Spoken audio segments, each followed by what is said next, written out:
육정이 할만했나요? 강팀 육정 진짜 풀어봤어?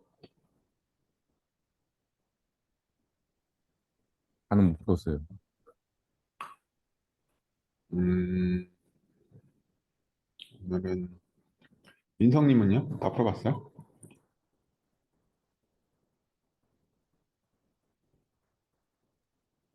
저요? 네. 저 앞부분만 좀 풀었습니다. 3, 4, 5번까지. 함수형이라는 건 극한의 추론 엔진을 돌리는 거라고 했잖아요. 평소와 다르게. 평소에는 어떤 사실을 유추할 때 3단 논법 정도를 사용하잖아요. 그러면 머릿속에 기억력을 A가 B였지 정도만 알면 A가 C인 걸 추론할 수 있는 거잖아. B 이퀄 C를 봤을 때. 근데 이 함수형 프로그램의 특징은 적어도 5단계 추론을 쓴다는 거지. 아, A가 B였지를 이용해가지고 F가 K였지 뭐 이런 거 추론한단 말이야. 그래서 어려움은 없는데 기억을 하고서 전개를 해야 돼. 따라서 머리가 나쁘면 못해. 그게 문제지. 머리가 좋다는 건 무슨 뜻이냐? 훈련이 돼 있다는 뜻이야. 여러분들은 복잡한 스타크래프트의 빌드 절차를 다 알고 있잖아요. 그건 머리가 좋다 나쁘다의 문제가 아니라 트레이닝의 문제거든요. 그래서 함수형 프로그램의 핵심은 트레이닝인 거고, 트레이닝에서 단기적으로 기억할 수 있는 기억의 용량이 늘어나고 걔네들 연결하는 추론 엔진의 성능이 높아지면 함수형 프로그램이 할 말. 아니면 안 할 만한 거죠. 그래서 6장 하고 디스코드에 대충 예고 드린 대로 1부를 여기서 끝내고요. 2부는 언제 열릴지 모르겠는데 2부의 참가 조건은 아마도 개인 레포지토리에 일부의 모든 해답이 다 올라가 있는 레포지토리를 제출할 것이니까 여러분들은 커밋했던 내용들 자기 개인 레포에다 뜨기만 하면 되니까 자동으로 참가 자격이 되겠죠? 좋습니다. 이제 올 사람들 다 왔으니까 할게요. 자, 함수형 상태를 이해하려면 그리고 저번 시간 때 그게 함수형 상태였는데도 여러분들은 함수형 상태를 인지 못한 이유는 무엇이냐라고 물어보면 값에 대한 개념이 없어서 그래요. 이걸 먼저 짚고 갑시다. 제가 어떤 함수로부터 추출하고 싶은 진짜 값이 있을 거예요. 이거를 편의상 주된 값이라고 해서 내가 목표로 하는 주값이라고 하죠. 목표 값이라고 합시다. 근데 어떤 함수가 클로저의 도움도 받지 않고 인자의 도움도 받지 않는다면 쓸 수 있는 건 상수들밖에 없겠죠. 그럼 그 값은 상수를 이용한 값이니까 그냥 상수값으로 대체해서 내가 원하는 여러 변화무쌍한 값이 나오는 걸 만들 수는 없을 거란 말이지. 사실은 내가 원하는 값은 다양한 주변 환경들을 이용한 값이라고 볼 수 있어요. 이건 되게 일반적인 거죠. 우리는 y를 원해. y를 원하지만 x라는 보조값을 이용해서 y를 원해. 그렇잖아. 우리는 생으로 y를 원하는 게 아니야. 우리는 x라는 인자를 주어졌을 때 나오는 y값을 원한단 말이야. 엄밀하게. 따라서 이때 x는 보조값이고 y가 내가 원하는 목표값인 거지. 만약에 x를 주어지지 않는 그냥 f 괄호 괄호로부터 y를 얻는다면 y는 상수값이 돼버릴 거란 말이지. 왜? f 함수 내부의 변화를 일으킬 수 있는 요소가 전혀 없으니까.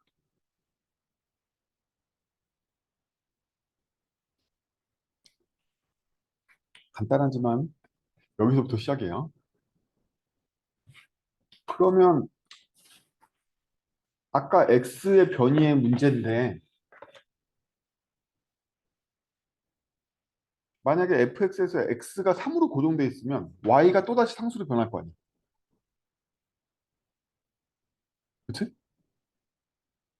그러면 x가 상수인 값이 아닌 x는 어떻게 얻어야 돼? 그건 기존 x로부터 새로운 x를 만드는 fx가 필요하다는 거지. 그래서 보조값도 변이를 하기 위해서는 보조값으로부터 보조값을 만드는 함수가 또 필요해. 안 그러면 우리는 위에 3번에 있는 x에 공급할 수 있는 값이 하나의 x 상수밖에 될 수 없다는 거지.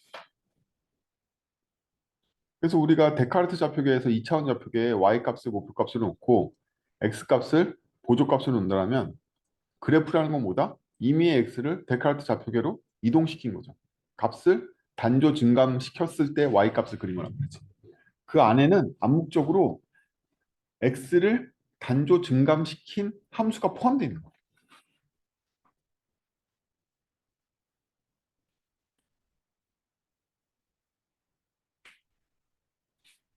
아, 이게 알겠다는 표정인가 모르겠다는 표정인가 잘 모르겠네. 그래서 3번, 4번을 합칠 수도 있고 따로 관리할 수도 있단 말이에요. 4번에 있는 함수를 g함수라고 해봐. 그러면 gx는 x라는 x만 변이시키는 함수 따로 관리하거나 fx는 y라는 y를 변이시키는 함수 따로 관리할 수도 있는데 한 방에 한다면 둘 다 x를 받아서 처리하는 함수니까 fx에 x를 넘기면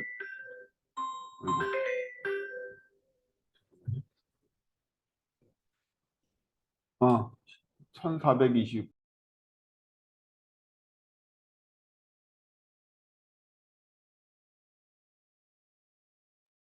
제가 음소거 했어요. 대표님.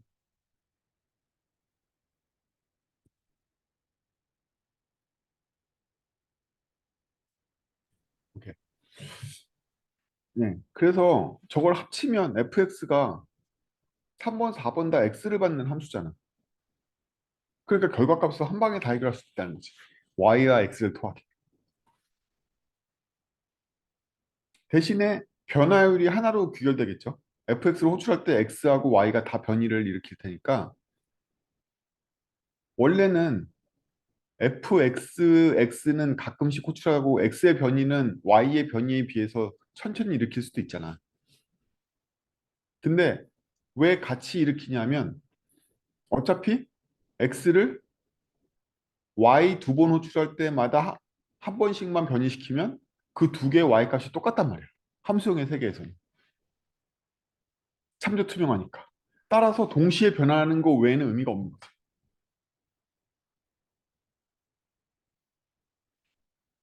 x를 천천히 변화시켜봐야 소용없어. 4번을 천천히 변화시켜봐야 아무 의미가 없다는 거야. 왜?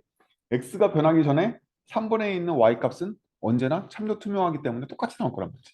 변이를 다르게 가져갈 이유가 없는 거지. 그래서 합치는 이거지.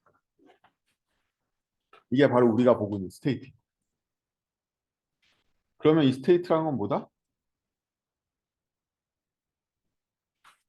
보조값과 보조값의 갱신이라고 볼 수 있는 거지. 왜? 밸류, 주값을 얻어내기 위해서. 우리의 목표는 주값을 얻어내는 거지만 주값은 보조값을 주지 않으면 상수가 돼버릴 수밖에 없단 말이에요. 근데 우린 보조값도 변이를 일으키고 싶어. 데카르트 좌표계라면 뭐 x축으로 단조 증가를 하든지 이렇게.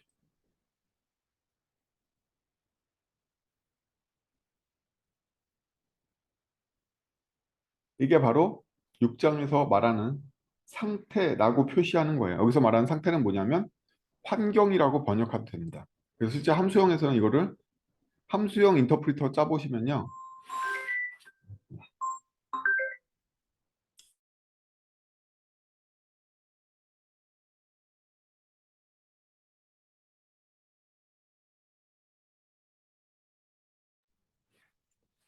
아들이 귀찮게 합니다. 어쨌든 그래서 여기서 말하는 상태라는 건 여러분들이 함수형 인터프리터라는 걸 짜보시면 그때 환경이라고 부르는 녀석이 나와요. 얘는 주값을 도출하기 위한 주값의 밑재료인 보조값들, 즉 환경인 거야. 그래서 스테이트가 주어지지 않는 밸류의 도출은 무의미한 거지. 이제 왜 함수형 상태가 필요한지 알겠죠? 여기서 말하는 상태는 인자인데 그 인자도 상수가 되면 y값이 똑같아지니까 인자로 들어갈 값도 여기에는 변수 같은 게 없으니까 뮤테이션을 시켜야 된다는 거야. 뭘로? 새 값으로. 어떻게? 함수를 콜해서. 그래서 원래는 4번, 3번이 다른 함수인데 4번만 변이를 안 시키거나 5번만 계속 호출하거나 아니 3번만 계속 호출하는 이게 의미가 없다는 거지.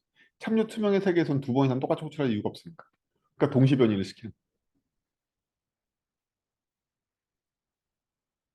아시겠죠? 모르겠다고? 은성이 왜 모르겠는데? 모르겠는 걸 얘기해봐. 마이크부터 켜. 아, 더 고민해보겠습니다. 아직 3번, 4번을 다 이해 못한 것 같아요.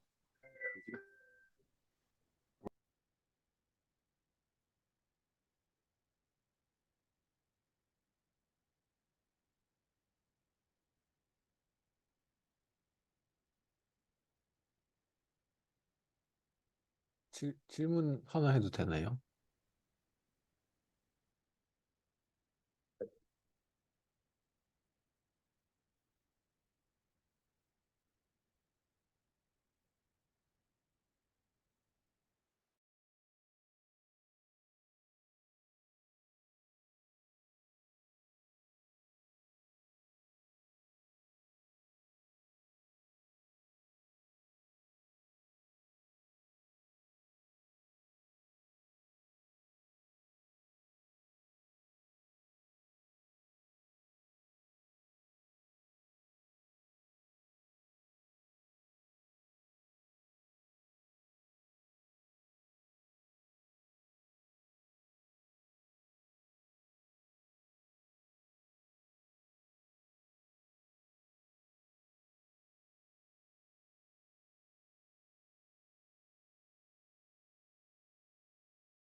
네, 질문하세요.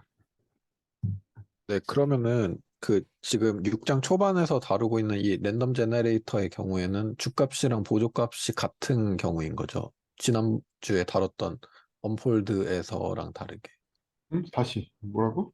그 지난주에 그 5장 했을 때 언폴드에서는 그 넥스트 스테이트 하는 애가 뮤테이션이었던 거고 그 이제 주값을 얻어내는 함수도 따로 블록으로 받았었던 거잖아요. 그 구조를 네, 맞아요. 그걸 말하시는 따로 거죠. 분리했죠. 분리했지만 사실은 함수 호출을 한 번에 되지.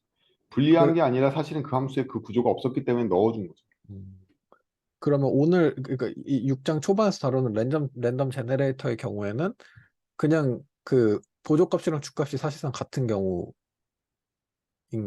게 맞을까요? 아니, 전혀 아니에요. 전혀 아닌가요? 네, 알겠습니다.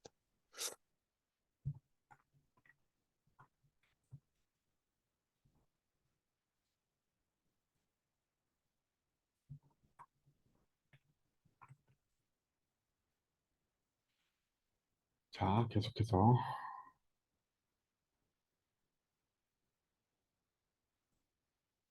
갈게요. 음.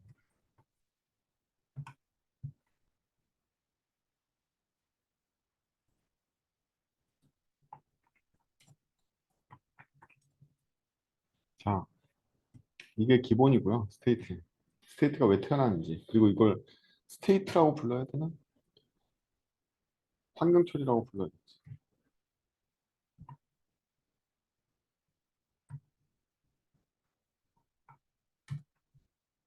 자, 통화 대신에 타이핑은 지키는?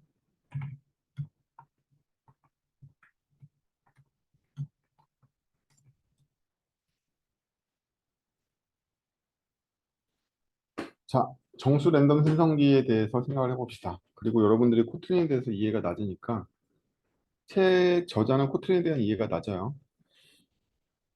자, 이 코드는 뭘 의미하냐면 셈 인터페이스를 만들어내는 코트린의 문법이에요. 셈 인터페이스의 조건은 오버라이드 해야 되는 메소드가 하나뿐일 것이라는 거예요. 그러면 얘는 함수적으로 봤을 때 코틀린의 함수는 전부 다 인터페이스거든요. 따라서 얘가 인터페이스니까 인터페이스를 상속받을 수 있잖아요.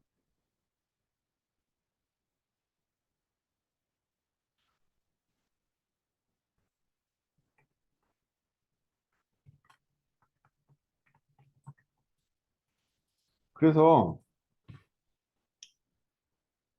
자바에서 인터페이스에 대한 익명 객체를 생성할 수 있잖아요.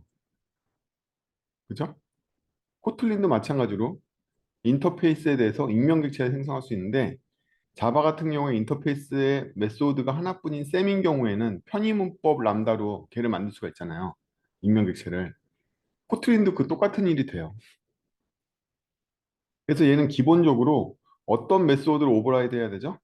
오퍼레이터 인보크에 여기에 있는 요 시그니처 인보크를 반드시 오버라이드 해야 되는 이제 조건이 생기는 거죠. 익명 객체를 만들려면. 얘가 상속하고 있는 스테이트를 받아서 스테이트를 토하는 요 인보크 메소드를 오버라이드 해야 되는 책임이 생긴답니다. 여기 메소드 하나 더 있는데요. 얘는 제가 바디를 넣었잖아. 구현된 메소드잖아. 그래서 셈의 조건을 충족한단 말이에요.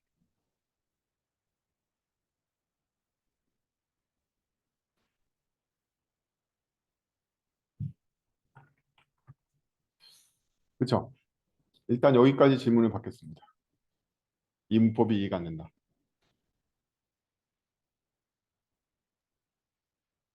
질문 안 하시고 후회하지 마시고 제가 미친 듯이 쓸 거니까 이제.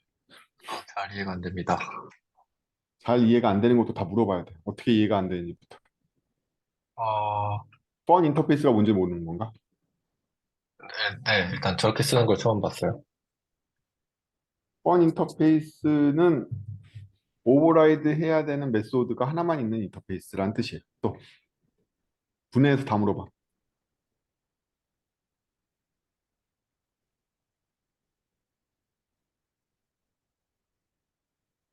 그러면 객체가 f int state를 구현함과 동시에 함수처럼 되는 건가요? 아니요, 인스턴스죠.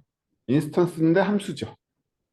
사실 함수는 F 펑션이라는 F012 시리즈라는 그 함수 객체인 거잖아요. 실제로는 편의상 컴파일러가 이렇게 처리해 줄 뿐이지.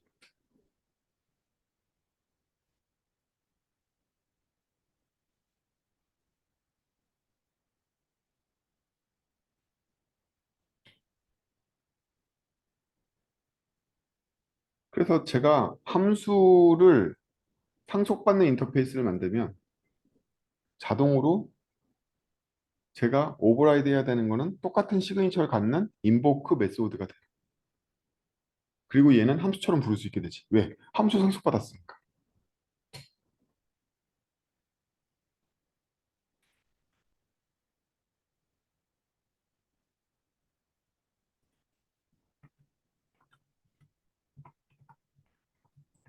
아, 구현한 인스턴스를 함수처럼 호출하기 위해서 이런 형태로 쓸 수 있는 거군요. 책에서는요, 이 많은 경우에 다 엄한 객체를 구현하거나 아니면 타입 알리아스를 사용하는데 타입 알리아스는 엄밀하게는 런타임 객체가 아니잖아요. 런타임 타입이 아니에요. 컴파일 시에 힌트를 주는 알리아스일 뿐인 거지 진짜 타입이 아닌 거야. 근데 우리는 함수이지만 우리가 부를 수 있는 타입으로 바꾸려고 그러는 거야. 그래서 코틀린은 임의의 람다를 내가 지정한 타입으로 런타임 타입으로 바꿀 수 있는 기능을 제공하는 거지. 다른 언어, 스위프트를 비롯해서 대부분 언어들은 요 형태를 그냥 뭐라고 타입 알리아스만 줄 수 있단 말이지. 근데 코틀린은 람다 그 자체를 타입으로 포팅할 수가 있어.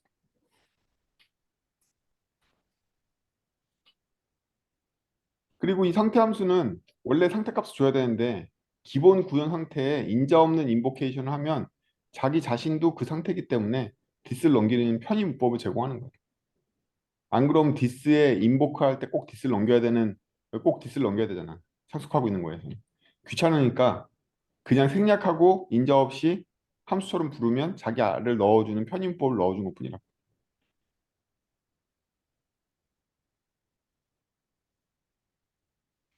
일단 코틀린하고 안 친한 것도 약간 문제시네. 제가 그렇다고 사정을 봐준다고 그러진 않았죠. 인정사정을 쓴다고. 우리 스터디에 나오는 코틀린은 코틀린이 네이티브 랭귀지인 사람들 중 코틀린이에요. 자, 그러면 책에서 말하는 랜덤 객체를 만들어 보면 이거죠. 인트랜드라는 객체를 만들었는데 얘가 f int state를 상속받았어. 그렇다는 얘기는 얘는 암묵적으로 이런 함수란 뜻이지. 그러니까 얘가 오버라이드 해야 되는 인보케이션보다 int 스테이트를 인자로 받아서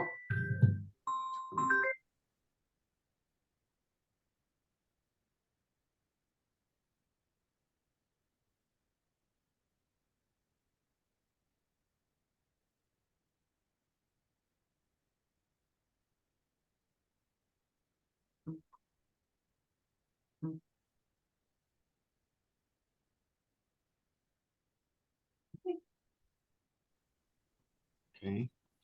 자, 그래서 책에서 봤던 그 랜덤 함수인데 얘가 여기 f init state int state에 정의되어 있는 요 메소드를 구현해야 될 오버라이드 해야 될 책임이 생기게 되는 거죠. 그리고 밖에서 보면 얘는 이 함수와 호환되게 되는 거죠. 52요, 52요.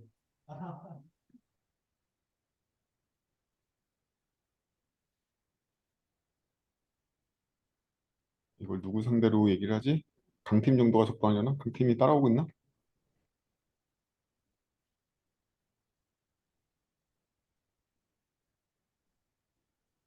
마이크 켜봐, 강팀. 네, 따라오고 있어? 네, 음. 그럼 얘는 단순하게 이러한 메소드 정의한 거와 다르게 이게 오퍼레이터 인보크고 얘도 오퍼레이터 인보크이기 때문에 인보크를 구성하는 것으로서 많은 문제가 해결된다 이거야. 그래서 뭐 이 안에 논식도 똑같죠. 됐고요. 그 실제 사용은 그냥 쓰는 대로 쓰면 되겠죠. 단지 요로 기능이 생겼다는 거야. 그냥 인보케이션 하면 알아서 랜덤 원을 지가 집어넣는 걸로 작동을 할 거라는 거지. 요거 때문에. 함수처럼 호출할 수 있는 객체가 된 거지. 얘가 함수니까.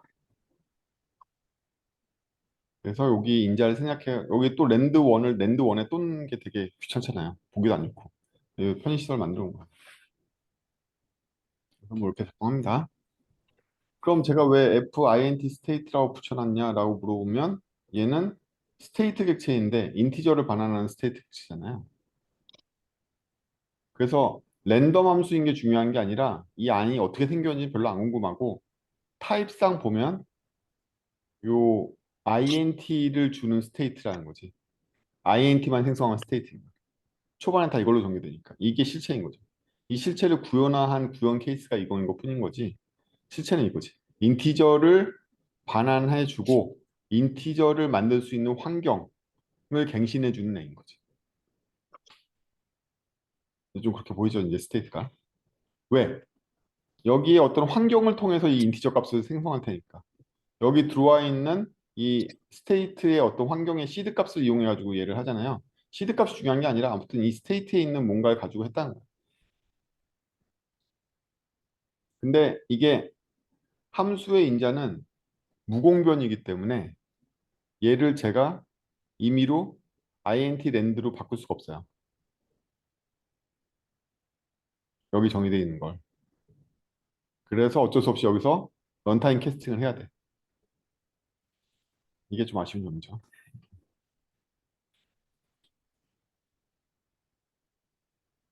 아직 초반이라서 그래요. 쓸데없는 형들에 대한 캐스팅이 필요해서. 요걸 베이스로 생각을 해봅시다.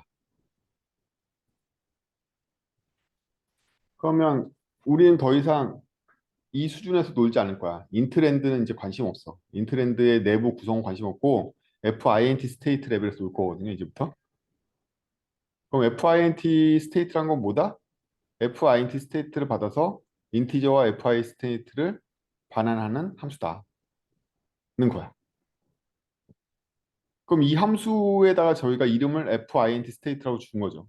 타입 알리아스처럼. 그 알리아스에 맞춰서 인트랜드는 구현화되어 있는 객체일 뿐이지 실제 우리 관심인 건 이 타입만 관심 있는 거다. 그래서 논 네가티브를 구현할 때 FINT 스테이트의 메소드로 구현을 하는 거죠. 그럼 얘의 반환 값은 이렇게 될 거야. 이렇게 될 거야. 그럼 일단 인보크를 때려.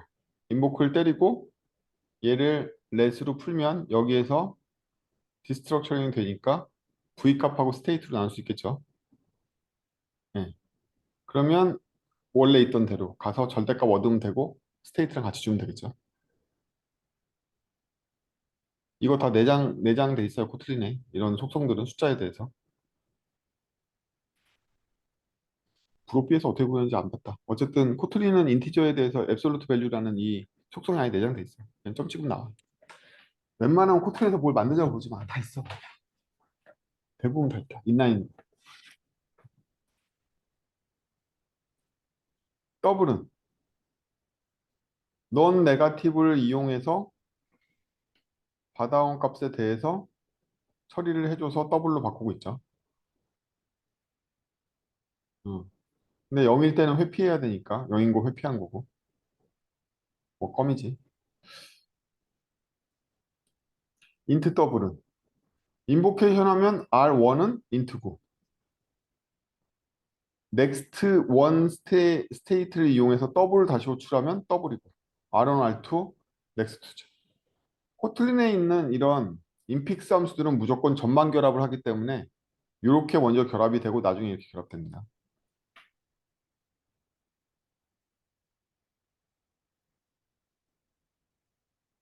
계속 이번에는 int 리스트를 만드는 녀석인데 개수만큼 만들어내겠죠. 요게 인터페이스잖아. int 리스트를 출력하는데 개수만큼의 리스트를 만들어. 그러니까 여기는 f리스트 인티저가 될 테고 개수는 이 카운트만큼 생길 테지만 여기는 스테이트를 반환하는 스테이트 함수가 되겠죠. 이제 그러면 얘는 재기적으로 돌 게 뻔하잖아. 카운트를 까면서 가야 되니까. 느낌이 오잖아 벌써. 안 와? 오잖아. 그러면 얘한테 카운트 값을 초기화해주고 빈 리스트부터 주고 시작하겠지. 우리 꼬리 재기를 할 때는 상태를 인자로 보내잖아. 그래서 이제 일로 왔어. 일로 왔더니 테일렉을 이제 걸려고 그러는 거죠. 기본 값이 있고 카운트 값이 있단 말이야. 조건은 뭐야? 카운트가 0보다 크냐 작냐겠지. 귀결 조건은 카운트가 0에 수렴했으면 인자로 받은 리스트와 디스를 주면 되겠죠. 디스가 스테이트니까.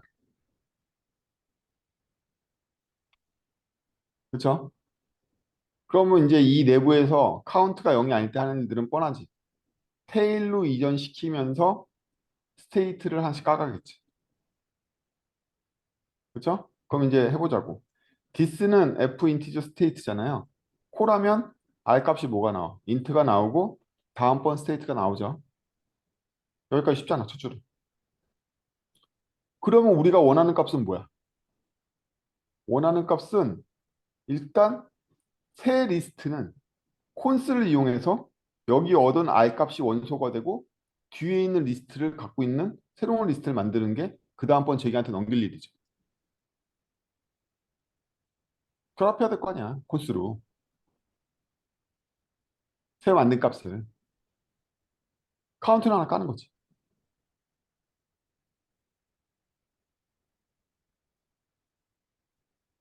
아니, 이 사람들이 표정을 보면 3장을 또 다 까먹으셨어. 그치? 다시 원상 복귀했는데 제기의 감각을 다 잃었나? 다시? 언더하면서 테일렉 도는 거 이거 다 까먹었단 말이야? 얘네들이 보존하고 싶은 결과가 이 두 개잖아. 이건 판단인 거고 이거는 결과값일 거 아니야. ACC잖아.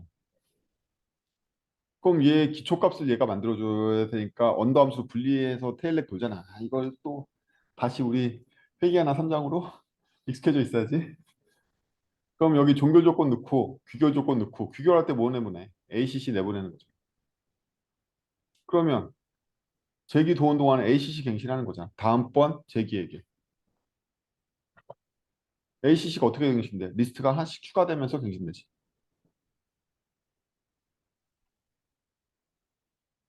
그렇죠?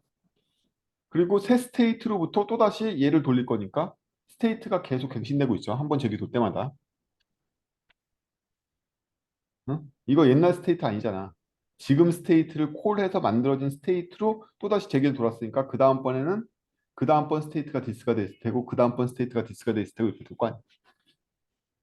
카운트는 하나씩 까지고 카운트 다 끝나면 여지껏 만들었던 콘스가 리턴 되겠지.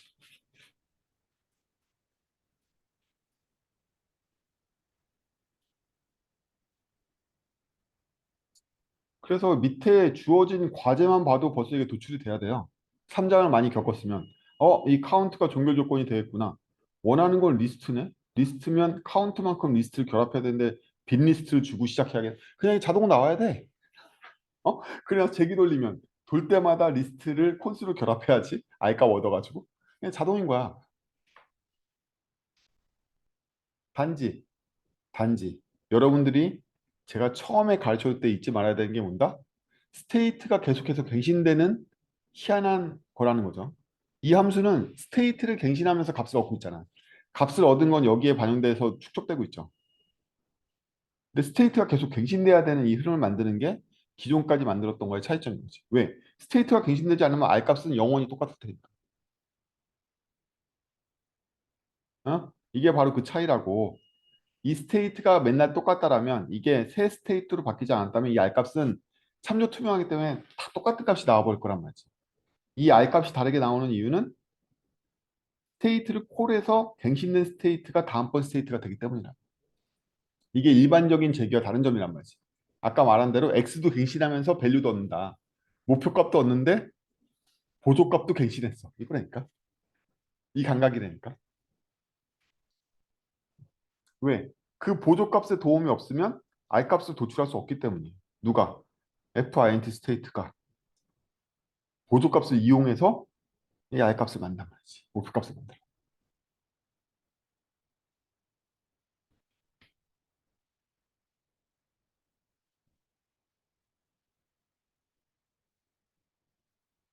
약간 생각의 시간을 갖고.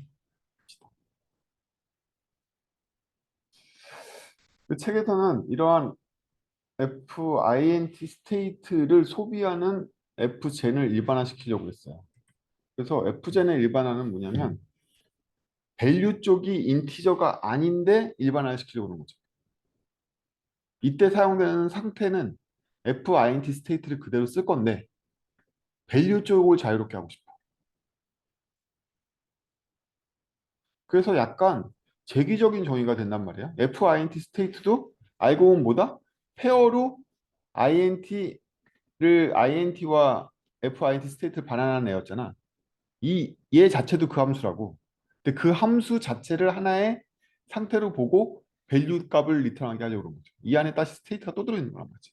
사실 얘도 F젠인데 F젠을 줘서 F젠이 결과로 나오는데 밸류가 나와. 뭐 이런 거란 말이지. 재기적으로 정의되어 있는 거란 말이야. 맞다. 이 사람도 추론이 2단계밖에 안 되지. 3단계까지 빨리 늘려봐. 추론 엔진을 늘려봐. 추론 엔진 안 도니까 다시 돌아가 봐. F 스테이트의 정체가 뭐다? 얘도 스테이트 받아서 인티저와 스테이트를 보내잖아. 얘도 F 스테이트라는 거의 정체가 이거라니까? 이게 정체인데 걔를 스테이트로 받았잖아 다시. 그리고 밸류를 리턴한단 말이야. 얘만 해도 이렇게 생겼단 말이지 이 함수처럼. 근데 걔를 여기다 박아놓고 여기다 또 밸류를 넣은 거지. 얘도 일종의 F젠이란 말이야. 그렇게 따져보면. 제너레이팅하기 위한 밸류를 제너레이팅하기 위해서 줄여서 F젠이라고 부르고 있어요. 호트리는 컴패니언 오브젝트를 확장하려면 아무것도 없어도 일단 컴패니언 오브젝트를 정의해놔야지만 컴패니언 오브젝트를 확장할 수 있기 때문에 아무 의미도 없지만 정해놓은 거예요. 봅시다. 그러면 책에서 유닛이라고 가르쳐주고 있는 함수가 있는데 그 유닛은 일반적인 밸류를 f젠으로 바꿔주는 거죠. 그래서 아무 값이나 f젠으로 바꾸려고 마음먹으면 어떻게 하면 된다? f젠에 이게 뭐냐면 이거는 람다가 아니야. 이거 지금 익명 객체의 메소드를 구현하고 있는 거야. 민성님 알겠어? 이 문법을? 왜 이 문법이 성립하냐면 얘가 fun 인터페이스, 셈 인터페이스이기 때문에 메소드 하나만 구현하면 익명 객체가 만들어지는데 그 하나만 메소드 구현할 때 복잡하게 오버라이드, fun, 인보크 이렇게 안 하고 그냥 람다처럼 넘기면 얘가 그렇게 구현된단 말이죠. 이 문법이 적용되는 거야. 언제만? fun 인터페이스일 때만. 그래서 이건 익명 객체 생성 문법이란 말이야.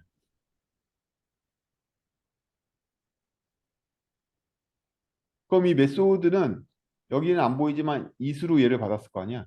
결과값으로 뭘 리턴해야 된다? 그 it과 value를 리턴하면 되잖아. 이 value는 얘가 디스니까 원래 값 디스를 리턴하면 되고 상태는 아무것도 변화 없이 그 상태 그대로 반환하는 거죠. 그래서 얘를 타입을 fgen으로 바꿀 수 있게 해주는 거죠. 근데 궁금한 게 있는데, 어. 그 f int state라는 녀석은 어쨌든 상태를 가지고 value와 그 다음 상태를 뱉는 어떤 함수인데, 네. 이거를 왜 다시 상태로 정의한 거예요? 중첩적인 함수의 정의가 스테이트로 사용되는 걸 보여주기 위한 건데 그거보다 책에서는 그냥 랜덤 함수부터 가르쳤기 때문에 랜덤 함수 자체를 상태처럼 쓰려고 그러는 거야.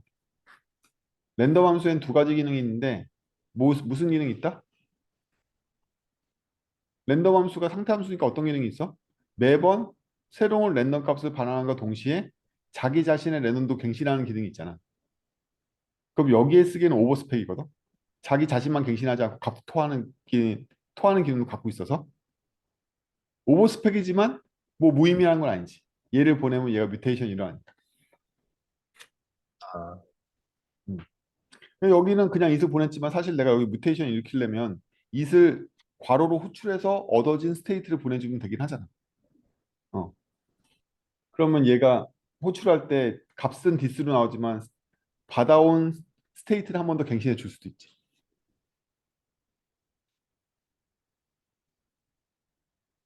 그렇습니다.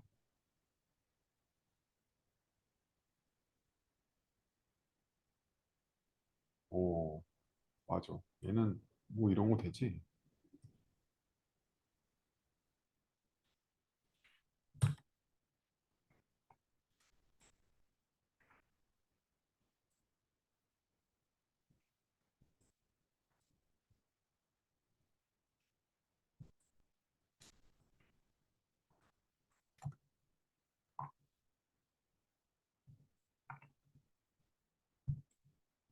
이렇게 짤 수도 있단 말이야.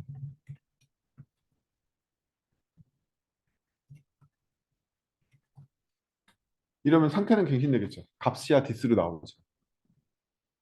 뭐 이런 능력이 있다는 거지 얘한테. 그래서 이게 오버스펙이긴 해. 쓸데없이 나 이 값 쓰지도 않는데 상태만 갱신하면 되는 녀석인데 오버스펙이지만 못 쓸 건 아니라는 거야. 원래 얘가 상태만 갱신하는 얌전한 함수였으면 그냥 이렇게 했으면 됐겠죠. 쓸데없는 오버스펙이고 쓸데없는 오버스펙인데 앞에 거 쓰지도 않으니까 뭐 쓰려면 쓸 수 있는 녀석이죠. 책에서는 인트부터 랜덤부터 가르쳤기 때문에 걔를 응용하게끔 해서 여러분들의 사고를 유도하려고 한 거죠.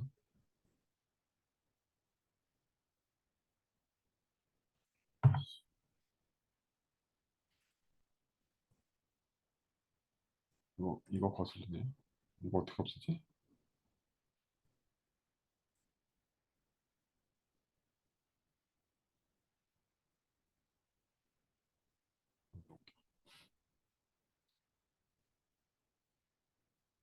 여러분들 화면에 어떻게 보여요? 이거 글씨 보여요? 텍스트 입력한 거? 그렇게 보입니다. 오케이. 자, 이어서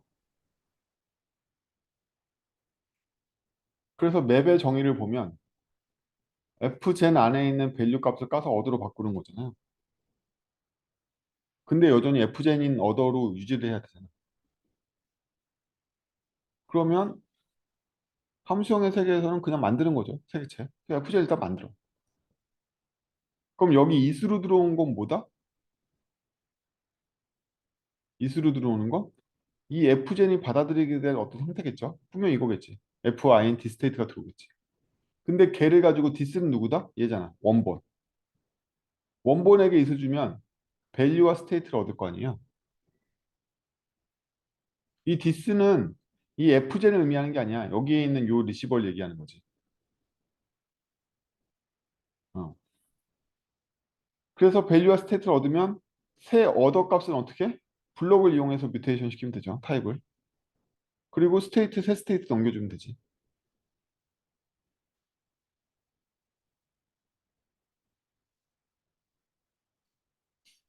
형사님 이렇게 보니까 얘는 스테이트 한번 뮤테이션 시키는데 스테이트 안 바꾸는 게 아니라 한번 바꾸는데 얘 거는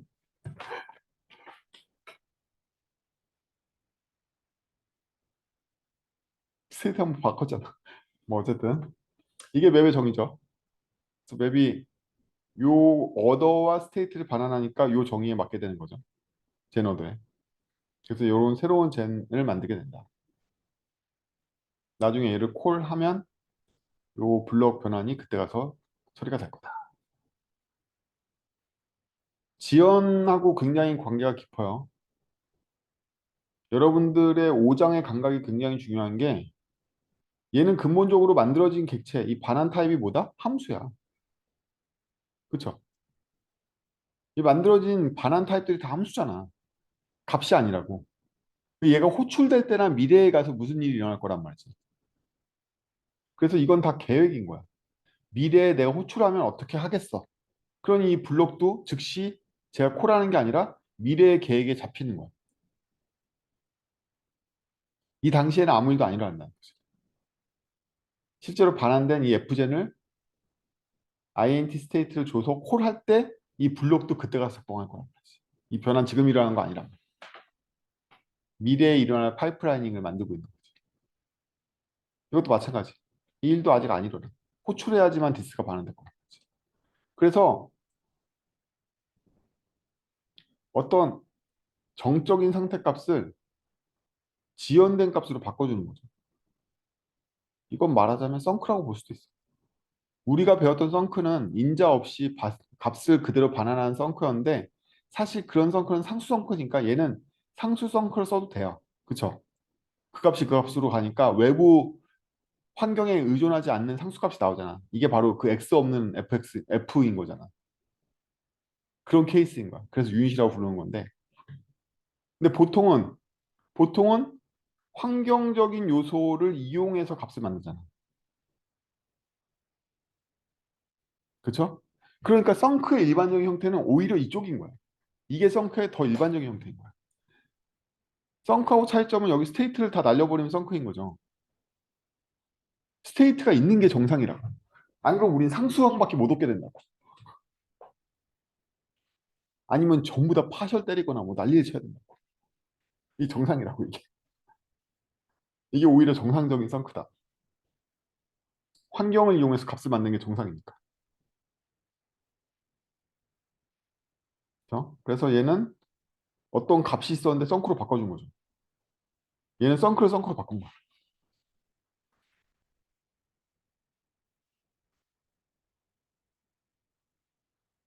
이 사람들 데리고서 과연 6장까지 갈 수 있을까?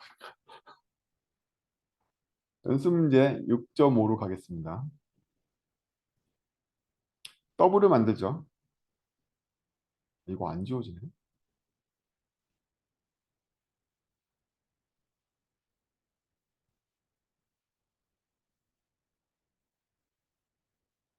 네, 더블을 만들죠.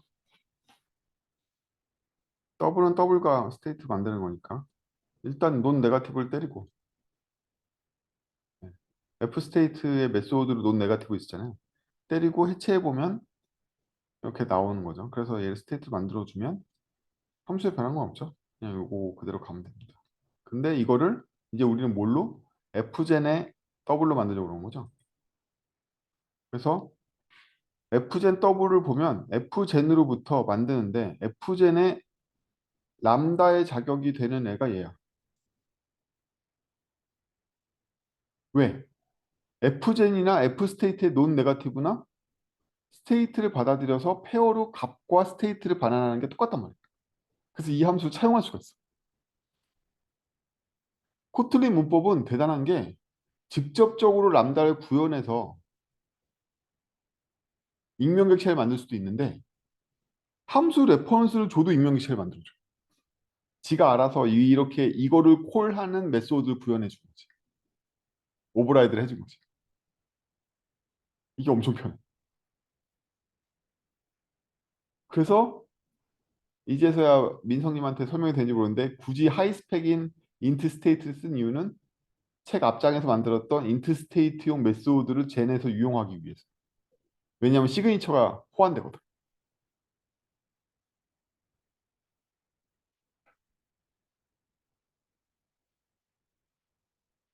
이럴 수가.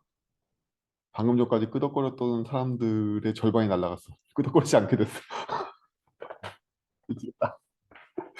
방금 전까지 이거보다 더 많이 끄덕거리고 있었는데 절반이 날라갔네. 알겠습니까? F젠의 정의가 F인 스테이트를 이용해서 정의한 이유는 얘네 메소드를 다 차용해가지고 쟤를 때리기 위해서. 그러면 일단 얘는 근데 F 스테이트, 네, 그 지금 F 인트 스테이트 논 네가티브 이 녀석 네. 얘가 그냥 F 인트 스테이트니까 이거 그냥 인복한 거 아니에요? 그냥 임명함수를 만든 게 아니고.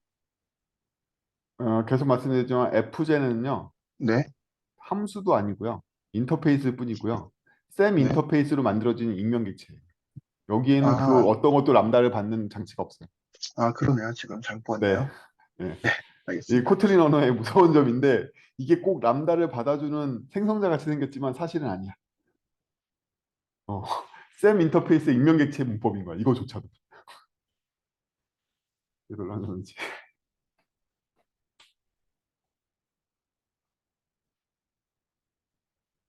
그래요. 거기에다 맵만 때리면 되죠. 이제 우리 맵을 만들었으니까. 그래서 넌 네가티브 가지고 더블 만들어주는 요 그대로 그 절차를 그대로 가지고 있는 거야. 그래서 요게 뭐냐면 기존의 F int 스테이트의 메소드를 F젠으로 타입 변환시켜 준 거야. 이게 자유로워진 거지. 왜냐면 이게 동형이거든. 얘하고 얘하고.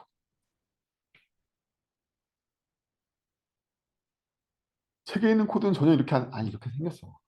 생겼는데 여러분들이 그렇게 인식을 못했을 뿐이지 이렇게 생겼다고. 인식하기 좋게 제가 일부러 객체지향을 바꿔준 거야. 타입 알리아스 쓰고 뭐 이런 것들은 후진 언어들 이렇게 함수를 정형화된 타입으로 바꿀 수 없는 언어들이나 하는 거고요. 컴파일 타임에만 인식할 수 있게. 우리 런타임에 다 인식시킬 수 있어. F젠이 안 들어오면 다 거부하게 하거나 F젠의 메소드로 구현하게 하거나 다 할 수 있다고. 근데 여기 F젠의 컴패니언을 때린 이유는 F젠의 메소드로 만들지 않은 이유는 뭐냐면 컴패니언 스태틱이잖아요. 이거 하려면 이거 무조건 없어도 정의를 해놔야 된다고 그랬어요. 하는 이유는 이 함수 안에 구현한 걸 보면 디스를 쓰는 구역이 전혀 없죠. 기존의 F젠에 디스를 쓰는 구역이 없기 때문에 얘는 메소드가 아니라 스태틱 함수군인 거죠. 여러분들이 객체지향 프로그래밍을 할 때 이게 메소드야 아니면 유틸리티야 구분하는 건 되게 쉬워요. 여러분들 메소드 안에서 디스를 쓰는 곳이 하나도 없어. 그냥 유틸리티인 거야. 모든 메소드는 디스를 쓰기 때문에 메소드인 거지.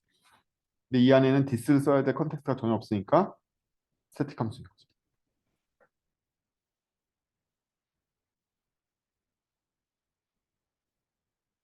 그래도 종민님이 아직은 끄덕끄덕 해주니까 계속 가보겠습니다. 연습 문제 6.6으로 갈게요. 맵2는 껌이지 뭐. 그쵸? 여기 밸류 타입의 f젠이 있는데 어더 타입의 f젠이 어더로 왔어.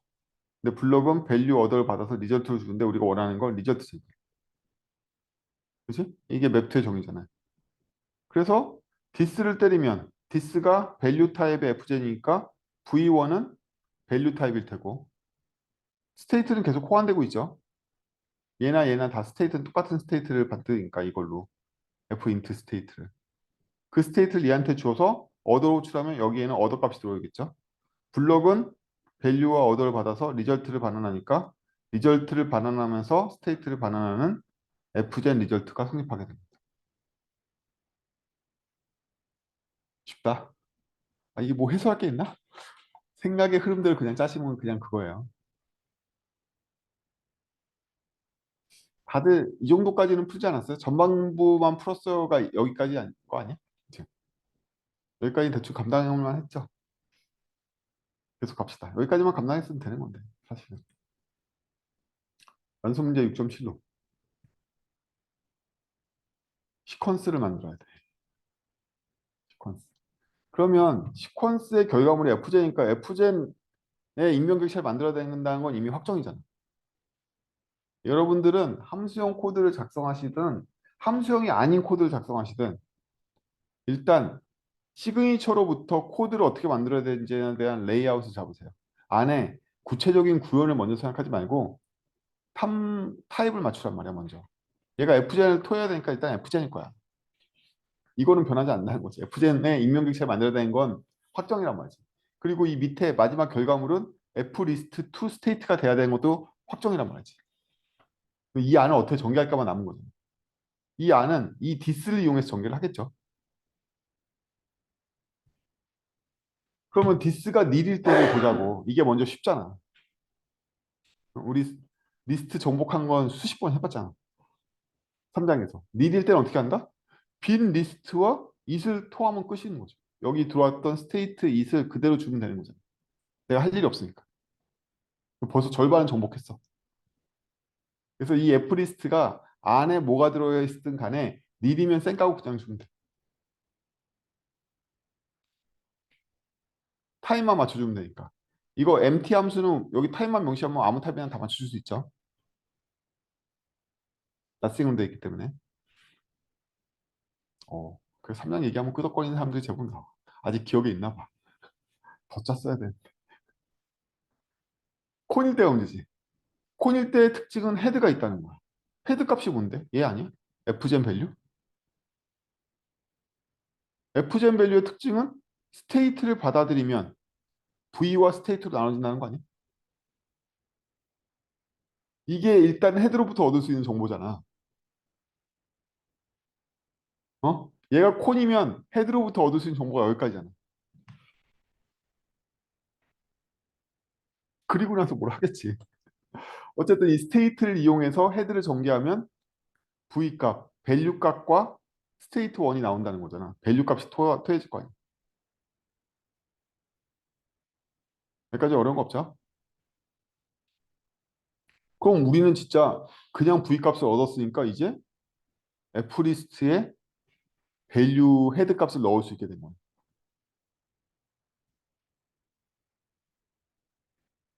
그쵸? 근데 왜 값이 이렇게 나와? 왜냐하면 리스트는 콘에서 헤드에 있는 밸류 값과 또 다른 f 리스트를 테일로 받기 때문이죠. 테일을 어떻게 얻어낼 건데?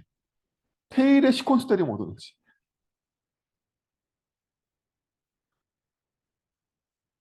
아이 사람들 미래에 맡기라고 제기에 맡기라고 제발. 뭘 하려고 그러지 마. 함수형에서 무슨 루프를 짜려고 그러지 말라고. 타입을 맞춰. 테일의 시퀀스는 뭘 리턴한다? 시퀀스에다가 이 스테이트를 넘기면 f 리스트 밸류를 리턴할 거 아니야.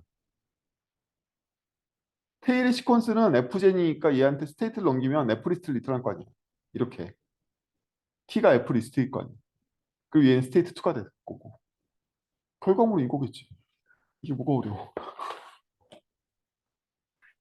이게 끝이라고. 그러면 여러분들은 어려워하지만 컴퓨터는 되게 쉬워라 하면서 계속 제기 돌면서 처리해가지고 마지막 테일을 다 결합해가지고 콘스가 만들어지겠죠.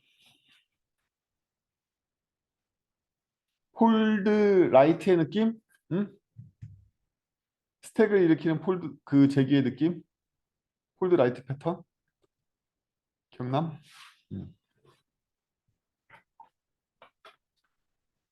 기억나는 거 안 나는 거야. 애플리스트의 폴드 라이트가 이렇게 생겼잖아. 그 패턴이. 그걸 내가 이 함수에 가뒀다고 달라지나? 함수에 가둬도 제기 도는 것도 이미 스트림에서 가르쳤잖아. 5장 연습하면 다 맨날 하던 거잖아. 끄덕거리는 사람이 너무 적어져서 답답하다. 그렇죠? 이렇게 해서 구현하면 시퀀스가 손쉽게 구현되죠. 제가 이 시퀀스 구현하는 걸 되게 손쉽게 하는 게 그냥 타임 맞춰주고 있는 거였죠. 할 수 있는 거 하고. 풀 수 있는 퀴즈인가 처음부터. 예정돼 있는 퀴즈야. 이 시퀀스라는 건 실무적으로 별로 필요하지 않은데 예정돼 있는 퀴즈라는 거야. 그냥 타입 따라가면 그 문제를 풀 수밖에 없는 퀴즈인 거야. 일부러 연습 문제 이렇게 된 거야. 시퀀스로 연습 좀 해봐. 타입 맞추는 연습 좀 해봐. 이렇게. 사실 이런 리스트가 어디 있고 이걸 이렇게 바꿀 일 뭐가 있어? 없어. 자, 이렇게 됐죠? 그래서 얘는 스테이트를 주고 콜하는 순간 와라라라라 콜이 되면서 결과물이 펑 하고 튀어나올 거란 말이지. 그래서 얘네들은 뭐냐면 어떤 밸류 값을 감싸는 썬크 비슷한 녀석이기 때문에 스테이트를 받아들이는 기본적으로 다 지연돼 있어. 콜 해야지 그 일이 일어나. 만든다고 일이 일어나지 않는다. 콜 해야지 일이 일어나. 우리 다 5장에서 배운 게 함수 지연이잖아. 콜할 때까지는 개기겠다. 테일을 콜할 때까지는 다 개기해야지 뭐 이런 거지. 얘도 마찬가지야. F젠을 콜할 때까지는 개기는 거지.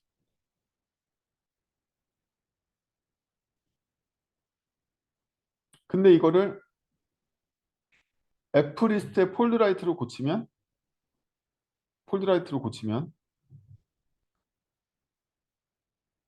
얘를 F젠 이거 사실은 제가 이렇게 귀찮게 썼는데 그냥 얘를 to F젠으로 바꿔도 되죠. 이게 to F젠의 정의였잖아.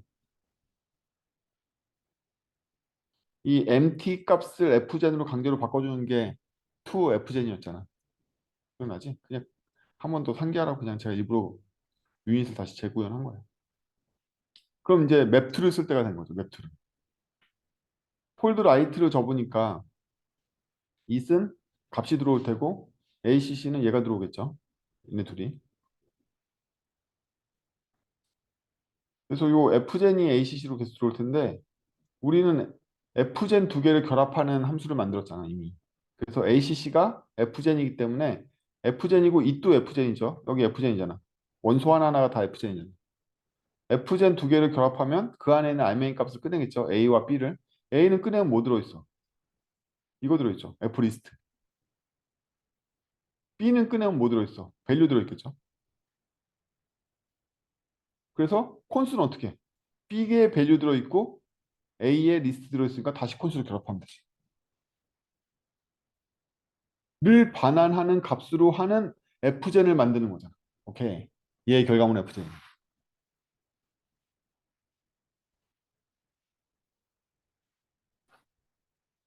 웹2, 웹2 안 까먹었지 아직. 추론 5단계. F젠 반환해 얘. 웹2의 결과는 F젠이야. 따라서 얘도 이 폴드 라이트의 결과물은 F젠인 거지. 얘가 계속 F젠, 맵2가 F젠을 만드니까. 어떤 F젠을 만들지? 리스트를 만든다. 어떤 리스트? 밸류 타입의 리스트를 만든다는 거죠. 왜? B가 밸류 값이니까. 왜? it에 들어와 있는 원소가 F젠 밸류니까 맵2에서 풀어헤치면 밸류가 될 거잖아. 이 F리스트는 밸류 타입의 F리스트가 되니까 얘의 정의랑 맞게 되는 거죠.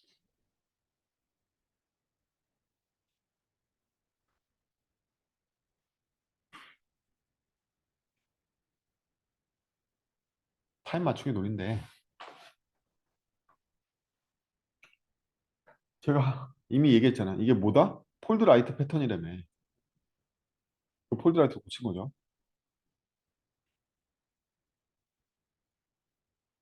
단지 폴드 라이트 패턴이 어디에서? F젠 메소드 안에서 이루어잖아. 근데 그렇게 만들 수는 없잖아. 그러니까 어떻게 했다? 계속해서 F젠이 F젠을 부르도록 계속 호출을 중첩한 F젠을 만들게 한 거지. 그러니까 여기도 F젠인데 여기서 기존 F젠을 이용한 F젠을 만드는 맵2를 이용해서 또 F젠을 재생성하고 걔를 이용한 맵2를 또 만들고 맵2를 또 만들고 해가지고 계속 F젠을 중첩해서 F젠을 만들어내는 거죠. 그치? 그렇다고.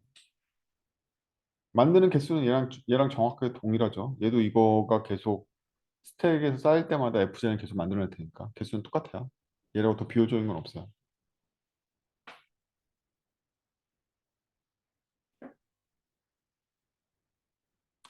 이 사람들이 육장을 많이 공부 안 하고 와서 따라올 수 있을지 진짜 모르겠어.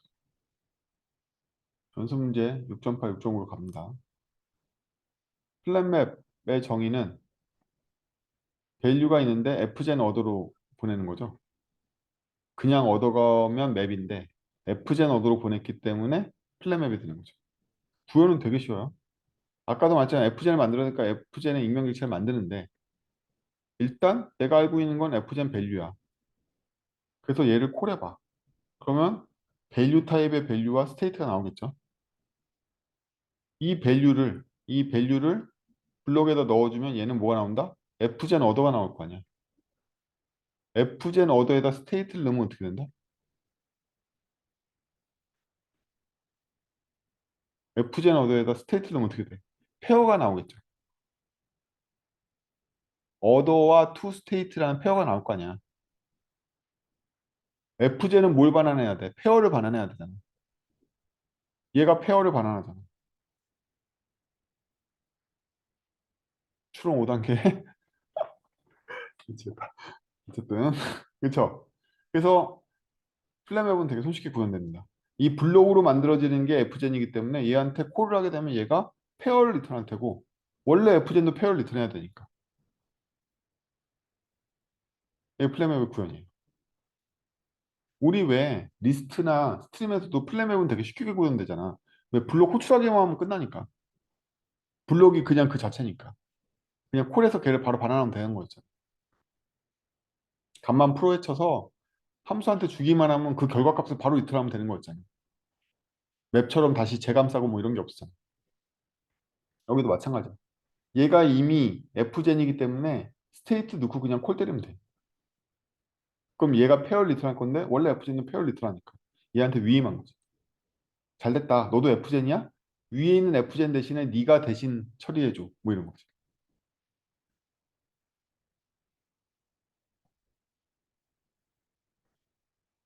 네가 대신해를 이용해서 많은 걸 만들게 됩니다. 그래서 넌 네가티브 레스 댄 이 책에 나온 예제인데요. 이거는 일단 논 네가티브를 fgen으로 승격시키고 승격시킨 거에 플랫맵을 거는 거죠. 플랫맵을 거면 모드 값이 제대로 나왔을 경우에는 fgen으로 승격시키면 그만이죠.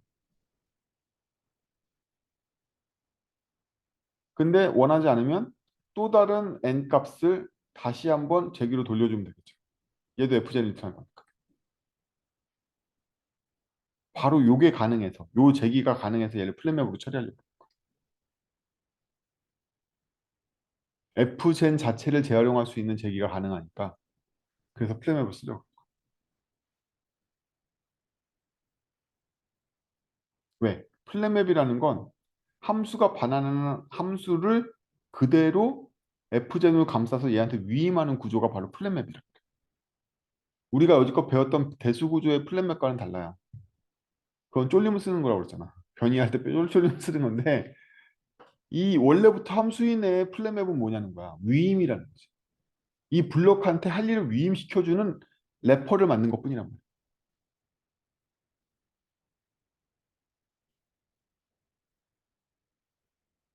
그래서 이건 뭐냐 하면 플랫맵을 씌웠다는 얘기는 얘나 근데 얘는 위임해봐야 값을 그냥 반환하는 애잖아요. 그냥 값을 반환하는 건데 위임 형식으로 요 fgen한테 얘가 할 일을 다 위임하고 있는 건데 위임해봤자 그 값이 나오겠지. 근데 이쪽은 얘한테 위임하는 거지. 위임하기 위해서 플랫맵을 쓴단 말이야. 함수에 대한 플랫맵이라는 건 특정 함수에게 내가 할 일을 위임하기 위해서 쓴단 말이야. 위임할 수도 있고 내가 할 수도 있고 뭐 이런 거지. 위임할 수도 있고 내가 할 수도 있고. 이건 재기적 위임이지만 여기 재기가 아닌 함수가 들어갈 수도 있는 거죠, 얼마든지. 그래서 다른 fgen에게 나의 임무를 위임하기 위해서 플랫맵을 쓴다. 이 구조가 그렇잖아. 여기 위임됐잖아. 블럭이라는 이 fgen을 만들어내는 이 함수한테 위임한 거야. 원래는 fgen이 value to state를 넘겨야 되는데 네가 value to state에 이렇게 넘겨버린 거지.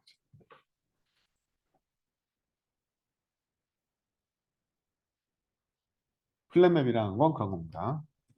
그럼 이제 맵을 플랫맵으로 바꾸기가 되게 쉬워지는 거죠. 맵은 플랫맵을 씌워 일단. 그래서 블럭 이을 때려. 블럭 이을 때리면 얻어 값이 나오겠죠.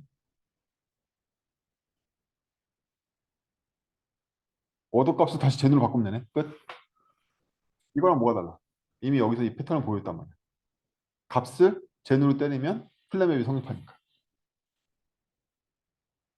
남의 플랫맵 출력기에 위임할 수도 있지만 값을 그냥 제누로 바꿔도 되잖아. 이게 공식 출력이야. 이게 이쪽이 이 함수 내부에서 처리한 거고 지 함수 내부에서 처리 못했으니까 위임한 거잖아요. 함수 내부의 값을 처리하는 공식 방법이 fgen으로 승격시키는 거야. 왜? fgen을 승격시켜야 콜하면 그냥 이 값이 나올 거니까 나의 결론이 되는 거지.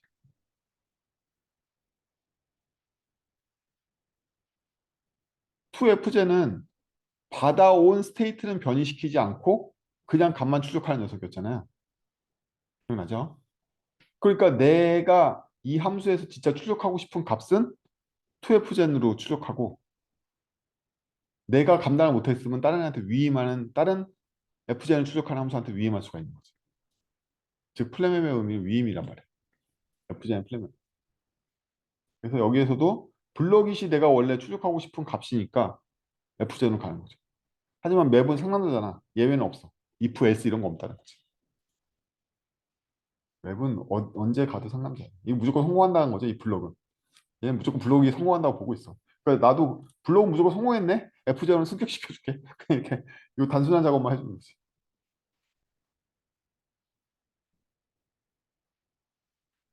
그럼 옛날에 맵 함수에는 이런 게 있었잖아요. 이런 거. 그래서 블럭과 투스테이트를 했잖아. 근데 그 과정을 얘가 다 해주잖아. 플랫 맵이. 이게 웹에 있던 코드 아니야? 웹에 있던 코드는 여기 단순히 여기 가운데 2만 넣으면 되는 거 아니었어? 그 내용 태반을 다 플랫 맵에 해주니까 fgen으로 얘가 지금 스테이트를 호출하는 바람에 값으로 페어 값으로 떨어졌잖아. 얘를 다시 승격시키는 거지.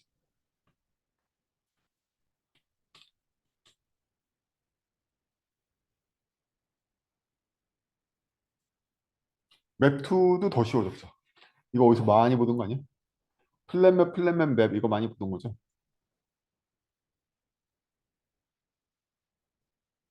플랫맵 맵 이렇게 바꿔주면 됩니다. 이 패턴에서는 보통 플랫맵 하고 나서 원하는 값들을 합쳐가지고 fgen으로 바꿔주면 되죠. 시켜주면 되니까. 이렇게 됩니다. 맵3, 맵4 뭐 해도 이걸 계속 플랫맵만 쭉 접하면 되니까 아무것도 아니겠죠. 자, 책에 있는 쓸데없는 다이스 함수보다는 실무적으로 훨씬 더 유용한 건 레인지가 주어져 있는 랜드 함수 많이 쓰죠. 넌 네가티브 레스텐에서 엔드 마이너스 스타트 한 다음에 맵에서 다시 이 플러스 스타트 하면 되겠죠. 그럼 내가 원하는 스타트에서 엔드 사이에 난수가 나올 것이라.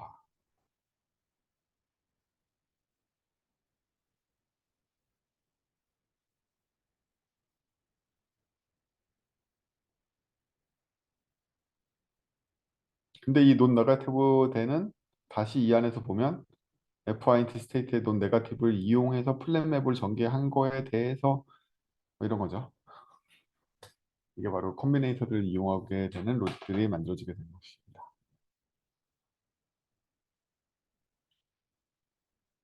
여러분들 공부를 많이 해서 질문이 없잖아. 따라하기 바빠가지고. 다들 공부를 해왔어야 질문 생길 텐데 따라하기 바쁘죠. 따라가면 가도 다행이에요. 저 질문 하나 있는데요. 네.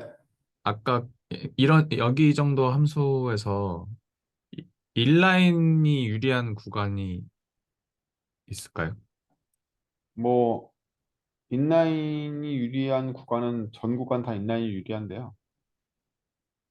근데 뭐 그렇게까지 효과가 있냐 하면 그렇게까지 효과를 많이 볼 수 있냐의 문제겠지. 뭐 예를 들면 여기다 인라인을 씌운다. 두 번째 함수인 논 네가티브를 했을 때는 인라인을 씌운다. 그러면 얘를 콜하는 자리에 다 이 코드가 복사될 거거든요. 그리고 이렇게 블럭을 받는 애한테 인라인을 씌운다. 그럼 이 코드는 복사되는데 이 블럭은 복사되면 안 되잖아. 블럭의 내용 자체는. 그럼 여기다 no inline 붙여가지고 치면 되거든. 그러면 이 맵 함수 부르는 곳에 다 이게 붙겠죠.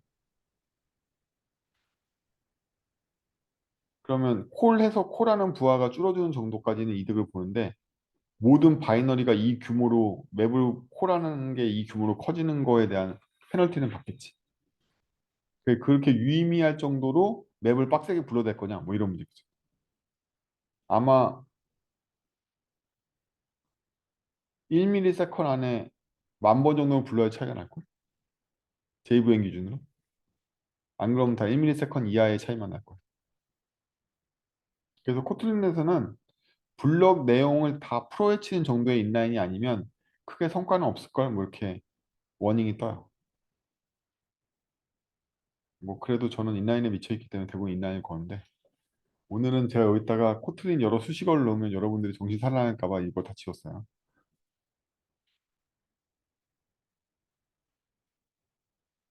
자, 이제 이게 아무리 봐도 이상하단 말이야. fgen하고 f 인티저 스테이트하고 동형인데 이렇게 쓰고 있다는 것 자체가 웃긴다는 거지. 왜 fgen은 이런 쓸데없는 스테이트에 의존성을 가져야 되는 걸까? 굳이 이 스테이트를 확정 지어놓는 fgen이라는 특별한 타입이 필요한 걸까? 그럼 난 여기 스테이트 값으로 f 인트 스테이트를 따르는 애들밖에 못 쓰는 거야? 라는 생각이 들잖아. 그래서 이제 일반화 시킬 부분이 한 단계씩 일반화 시킨 거죠. fgen에서는 f 인트 스테이트에 비해서 결과값이 인트가 아닌 여러 타입을 쓸 수 있게끔 일반화 시켰다면 다음번을 일반화 시켜야 될 부분은 바로 스테이트 부분이고. 그래서 스테이트를 일반화 시키는 게 이 다음번에 나오는 f 스테이트인 거죠. 이 이름을 계속 제가 아껴두고 있는 이유가 얘가 진짜기 때문에. 그래서 f 스테이트의 구현은 스테이트와 밸류를 받는 거죠. 스테이트와 밸류를 받습니다. 그래서 스테이트가 들어와서 스테이트로 나가고 밸류를 토하는 애야. 라는 함수를 일반화시키는 데 성공한 거지. 그리고 이러한 함수에 대한 이름으로 타입 알리아스가 아니라 f 스테이트라고 제가 명명을 하면 좋은 점이 많죠. 타입 알리아스가 아니기 때문에 아웃을 비롯해서 다양한 꾸민자도 쓸 수 있고 메소드도 추가적으로 구현할 수 있고 확장 함수도 만들 수 있고 뭐 이런 거 할 수 있잖아. 타입 알리아스에서는 안 난단 말이야. 되는 부분이 있고 안 되는 부분이 있지. 자, 여기 보시면 특정 밸류에 대해서 toState를 때리면 알아서 스테이트와 밸류를 처리해주는 아까 toFgen과 비슷한 toState가 있죠. 이는 this와 받아온 상태를 그대로 반환하면 되겠죠. 한동원 유닛이야.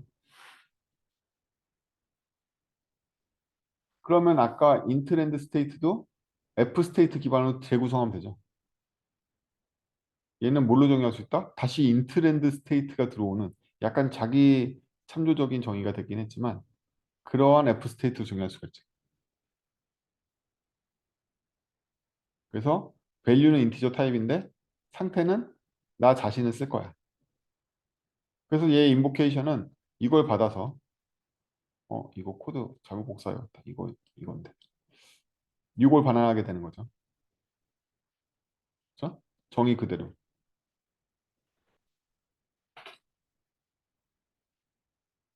그리고 편의 함수는 뭐 똑같이 생겼고.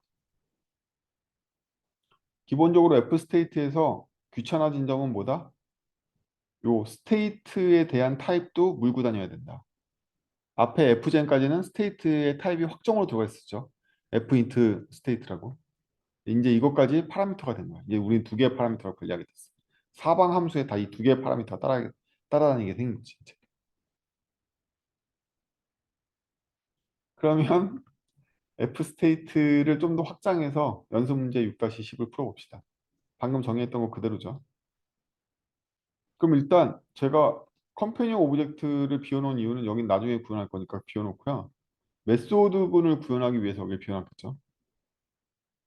일단 플랫맵을 구현해 보면 아까랑 코드가 똑같아. 왜냐하면 fgen도 동형이었기 때문이지. fgen도 이렇게 생겼기 때문에. 단지 파라미터가 주어져 있는 이 인터페이스 파라미터 스테이트를 그대로 쓸 거기 때문에 내부 구현은 똑같단 말이지. 달라진 게 없죠. 메소드니까. 네? 똑같아. 달라진 게 뭐가 있겠어. 동형인데. 단지 예전에는 여기에 스테이트 인자가 없고 어더만 있었는데 스테이트가 포함되게끔 정의를 다 다시 따라가야 된다는 거. 이것만 차이점이 있는 거죠. 반환 타입이 아까 맵이나 이런 애들은 이렇게 돼 있잖아. fgen이라는 건 밸류 타입만 정의하면 되는 거였잖아. 그래서 모든 메소드가 여기 밸류 타입만 있다고 이렇게. 여기도 밸류 타입만 있고. 근데 스테이트로 바뀌면서는 스테이트까지 다 따라다니니까 얘가 스테이트까지 다 포함한 타입으로 이렇게 정의를 해줘야 된다. 근데 메소드니까 여기서 물려받지. 물론. 여기도 스테이트 물려받고 어더 값만 처리해주면 되는 맵2도 마찬가지죠. 똑같아요. 구현은. 내부 코드는 똑같다. 이 스테이트 값은 어차피 인스턴스의 스테이트 타입으로부터 물려받을 거니까 내부 구현대는 신경 안 써도 돼요.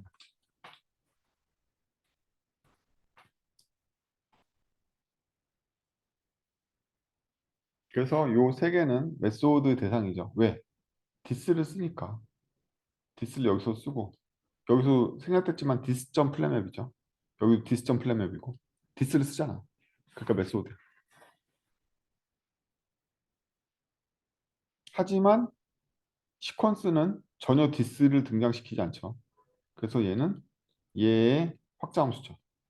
그래서 스테이트와 밸류 해서 함수 쪽에다 다 따로 인자 정해야 되고 이러한 스테이트의 리스트를 요거로 바꿔주는 거죠. 시퀀스로 바꾼다는 거. F 스테이트의 리스트 밸류로 바꿔주는 거죠. 구현은 똑같죠. 그래서 여기까지 연습 문제 6.10에서 가르치는 건 뭐냐면 스테이트까지 일반화된 파라미터로 바꿨지만 구현 코드는 달라질 거 별로 없다. 왜? 이미 fgen도 동형으로 생겼기 때문이지. fgen도 스테이트 받아서 밸류와 스테이트를 반환하는데 스테이트 타임만 확정이었던 게 제네릭 파라미터로 바뀌었다고 내부 구현이 달라질 거 아니야. 똑같다. 이거지. 그럼 차라리 이렇게 일반화된 게 낫다는 거지. 그래서 이게 민성님이 저한테 물어봤던 건데 컴프레hen션 fx 어떻게 구현했냐고. 그러면 제가 이런 컴프레hen션이 확정되어 있는 요거부터 보면서 생각해 봅시다. 이거 이틀 동안 풀었잖아. 현성님의 도움을 받아서. 한참 풀었네. 처음에 엄청 어렵게 구현했는데 나중에 구현하고 나니까 코드 다 달아내니까 별것도 아니더라고. 자, 이 책의 컴프레hen션은 뭐냐면 여기 등장하는 F 스테이트들이 있어요. 이 F 스테이트를 컴포넌트 1로 푼 거죠, 지금. 바인드 대신에 제가 컴포넌트 1로 푼 거잖아. 나 이거 함수 콜한 거야? 함수 콜 안 한 거 아니야. F 스테이트 생으로 둔 게 아니라 책에서 F 스테이트에 점 바인드 때린 거 대신에 제가 컴포넌트 1로 호출했을 뿐이야. 컴포넌트 1로 호출했더니 F 스테이트에 있는 이 A 값이 도출돼서 나오는 거죠, X에. 그리고 얘는 A 곱하기 2 값이 여기 도출돼서 나온 거잖아. 그리고 이 런 함수의 결과물이 얘는 거대한 맵 함수의 결과물인 거잖아. 이거 거대한 맵이잖아, 이쪽이.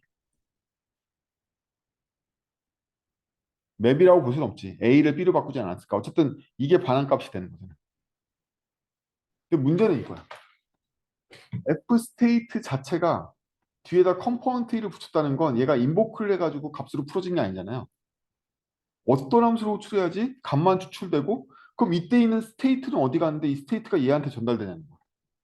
얘도 y를 도출했으면 스테이트를 받아야지만 y가 도출될 거 아니야. 얘도 어디선가 스테이트를 받아서 x가 나왔을 거 아니야. 이거 어떻게 풀었냐는 거지. 그럼 여기 안에 힌트가 다 있는 건데 f 스테이트의 컴포넌트 1을 호출했을 때 값만 추출했다는 얘기는 내부적으로 인보크를 때렸을 거 아니야. 상태를 주고서. 근데 값만 추출했다는 얘기는 이때 상태를 어딘가에 저장해 놓고 그쵸?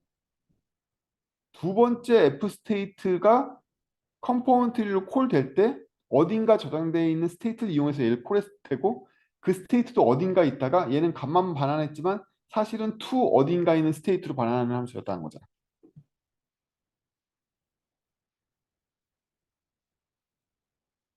이 비밀은 거기에 있는 거잖아.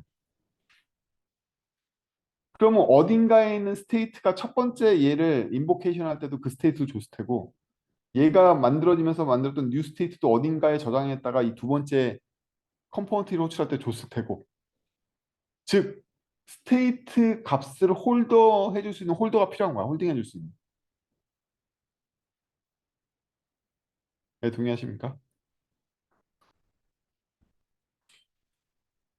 민성님이 발상이 이해가 되세요? 지금 제가 한 발상 자체가? 마이크 켜봐. 마이크에 나가니까. 전가요? 아니 민성님. 아, 네. 민성님이 질문을 많이 했거든요. 그렇군요. 그 말씀 주신 거는 이해를 했는데 그게 어떻게 마법처럼 되는지가 너무 궁금합니다.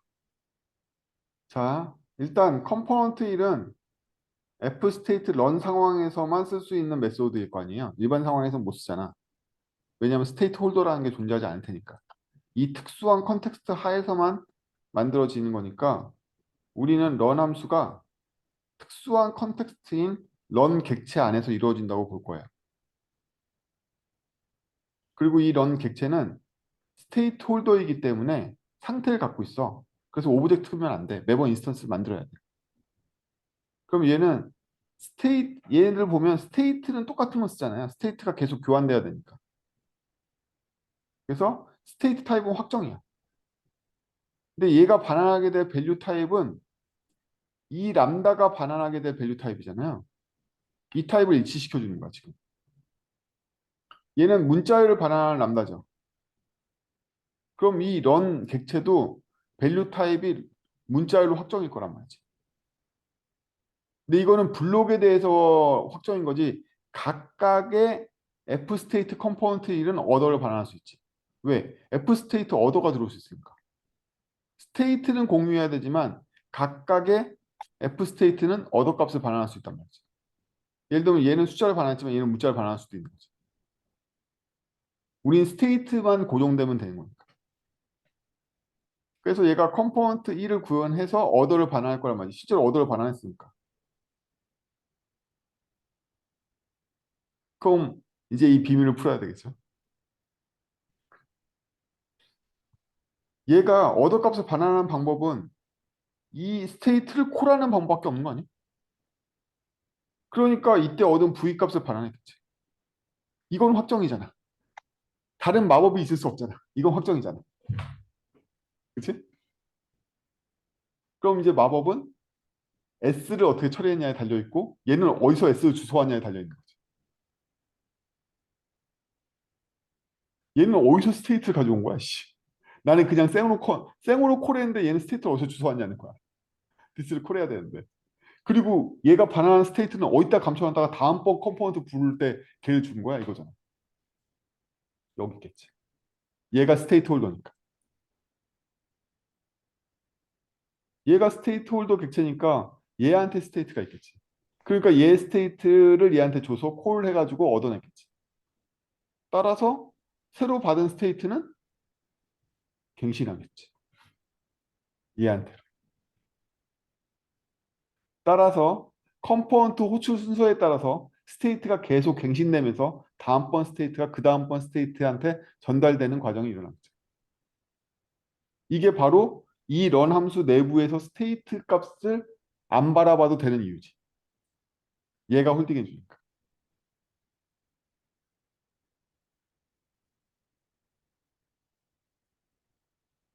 그래서 컴포넌트 1의 비밀은 풀었죠. 홀더가 먹으면 돼. 그럼 우리는 F 스테이트를 만들어야 되니까 F 스테이트를 만들어야 돼. 그리고 홀더도 만들어야 돼. 근데 이 홀더는 만들어질 때 여러분도 오전에 지원 배웠죠. 홀더는 만들어질 때 상태값 최초가 어디서 받아? 얘가 F 스테이트 때 이시 있겠지.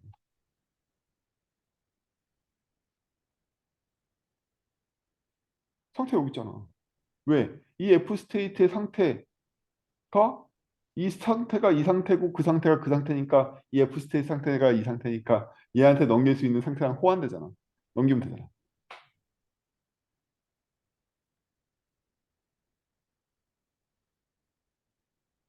다 얘를 블럭하면 어떻게 되죠? 밸류가 나온다. 아, 밸류 나오잖아, 여기. 밸류 나오잖아. to run의 마지막 스테이트를 반환하면 돼. 끝.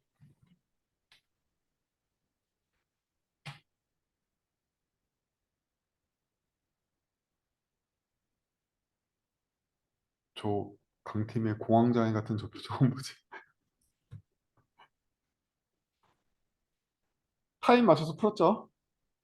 여기에 스테이트를 감추는 유일한 방법은 누군가 스테이트를 홀딩하고 있다가 계속 공급해 준다는 거야. 그러니까 여기 스테이트를 감추는 데 성공했지. 그래서 얘가 스테이트 홀더가 된 거지. 그리고 홀더로부터 스테이트를 보고 홀더의 스테이트를 갱신했으니까 다음번 컴포넌트 1은 갱신된 스테이트를 가지고 또 콜하고 다시 갱신해주고 마지막에는 다 돌고 난 다음에 블록이 먼저 선행했죠. 다 돌고 난 마지막 스테이트를 반환하게 되겠지. 그러면 런은 함수형이 아닌 거죠. 아니? 계속 뮤테이션이 일어나는 건가요? 아니에요. 그게 아닌가요? 전부 다 런은 함수형이고요. 이 런을 얘기하는 건가? 런 클래스? 런 클래스의 스테이트 부분이 뮤테이션이 계속 일어나죠. 그러니까 이게 명령어처럼 보이는 거야. 각각은 새 값을 창출하지만 이 과정을 상태로 바꿔놨으니까 얘가 명령어처럼 보이는 거야. 근데 컴포넌트 1은 병렬적으로 일어나지 않기 때문에 스테이트 홀더의 값은 하나만 있으면 돼. 배열이거나 뭐 이럴 필요 없는 거지. 한 번에 하나씩 일어나니까 계속 갱신만 해주면 되는 거지. 이 순서대로.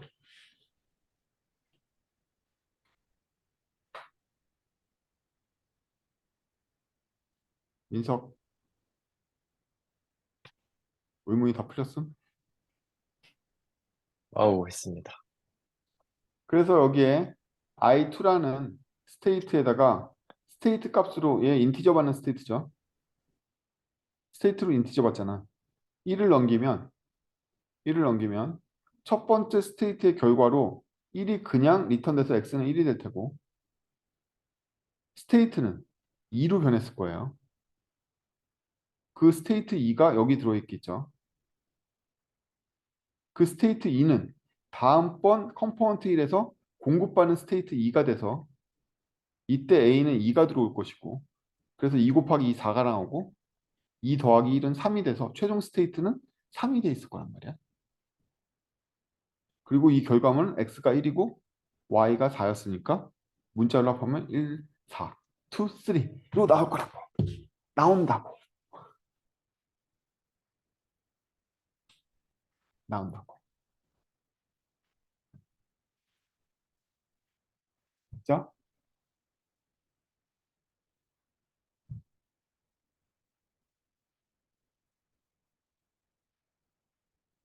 그래서 함수형이라고 뮤테이션을 못 쓰는 건 아니고 뮤테이션을 감춰놓는 경우는 되게 많죠. 예를 들면 코틀린에서 보면 컬렉션 함수에 있는 fo이치나 이런 거 내부에 들어가면 다 파일로 구현했잖아요. 근데 우리는 내부 구현을 감추고 사용할 때 대수적으로 사용할 뿐이잖아요. 마찬가지야. 여기에서는 마치 명령형처럼 쓰지만 내부에 스테이트가 있고 각각의 구성 요소들은 함수적이지. 편의를 위해서 중간에 뮤터블한 스테이트들을 사용하게 되는 것뿐이지. 그걸로 얘네들이 편해지니까. 안 그러면 여기 계속 스테이트를 처리해주는 그런 컴프레hen션 구문들이 다 붙어야 되잖아. 원래는 여기 컴마 스테이트 해가지고 투 스테이트. 지금 여기 요 장치를 이용해서 뭐가 없어진 거죠? 컴포넌트 1을 호출하는 걸 대신해가지고 여기에 스테이트 값을 그 다음번 스테이트에 전달하고 마지막에 투 스테이트 한 걸 다 생략해야 하는 거지. 얘가 대신해 줄 거니까.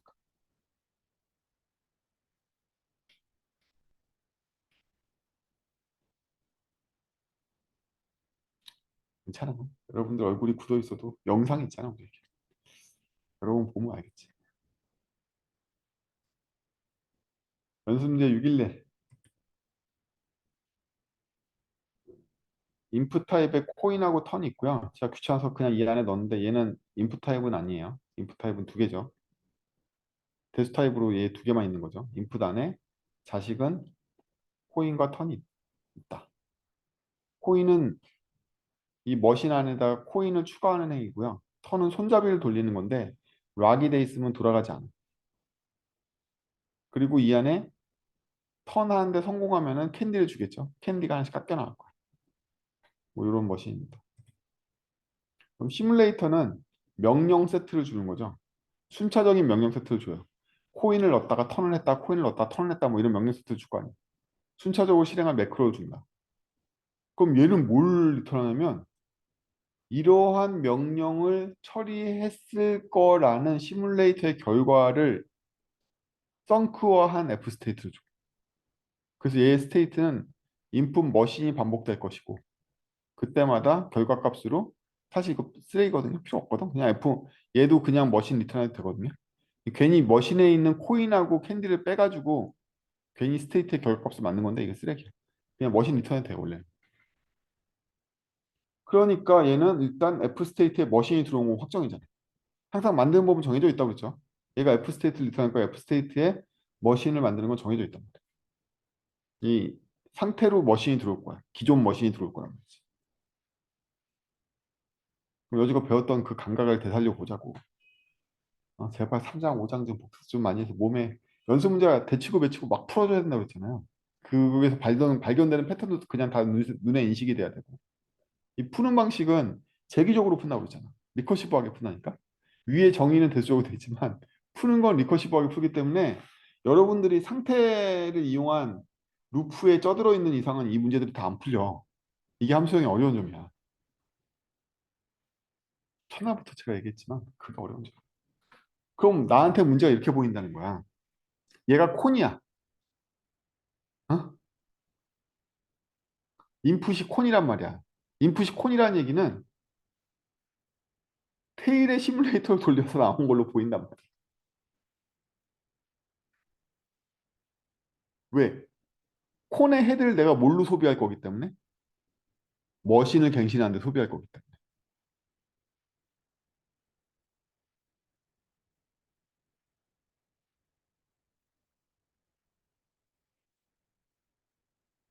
근데 애당초 주어져 있는 인풋이 닐이야. 그럼 볼 것도 없지. 뭐. 인자로 들어와 있는 머신에 코인, 캔디와 머신을 반환하면 끝인 거죠. 일단 문제를 쉽게 보자고. 인풋이 빈 인풋이거나 아니면 콘일 거 아니야. 닐일 때부터 처리해야 될 거 아니야. 지금 그럼 타입이 거꾸로 된 건가요? 시뮬레이터에서? 인풋 머신이랑 페어랑 바뀌어야 되는 거죠? 아니, 아니, 시뮬레이터의 결과는 F 스테이트죠. 음. 오케이? 시뮬레이터라는 함수의 결과물은 F 스테이트잖아. 근데 우리는 이미 F 스테이트니까 플랫맵에서 뭐 배웠어? 위임해야 될 거 아니야. 왜? 얘가 F 스테이트니까 F 스테이트를 제가 지금 콜 하면서 끝났죠. 콜 하면서. F 스테이트의 콜의 결과는 뭐야? 이거 아니야? 페어? 이게 결과물이잖아. 그게 바로 얘가 반환해야 될 거고. 아까 플랫맵에서 뭐 배웠어? 또 다른 F 스테이트를 콜해서 원래 스테이트의 결과물을 대체하는 거예요. 따라서 얘가 콘이면 시뮬레이터 테일한테 대신해 달라고 그럴 건데 그럼 헤드는 어디다 써먹었냐 이거야. 헤드는 들어온 머신을 갱신하는 데 써먹을 거란 말이지.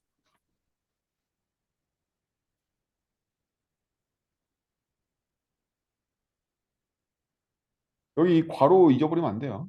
시뮬레이터의 결과물은 F 스테이트인데 F 스테이트를 괄호로 콜하면 결과물이 페어로 나올 거고 그게 바로 이 위에 있는 F 스테이트가 원하는 값이야. 아까 플랫맵 한참 얘기했잖아. 플랫맵하고 똑같이 생겼잖아 지금 사실은. 이 시뮬레이터가 이제 뭘로 보여? 플랫맵 함수로 보이잖아요. 플랫맵의 블록으로 보이잖아. 뭐 줬는데 아무튼 얘가 F 스테이트를 반환하는 뭐 준 건 별로 중요치 않고 아무튼 F 스테이트를 반환하는 그 플랫맵용 블럭이잖아요.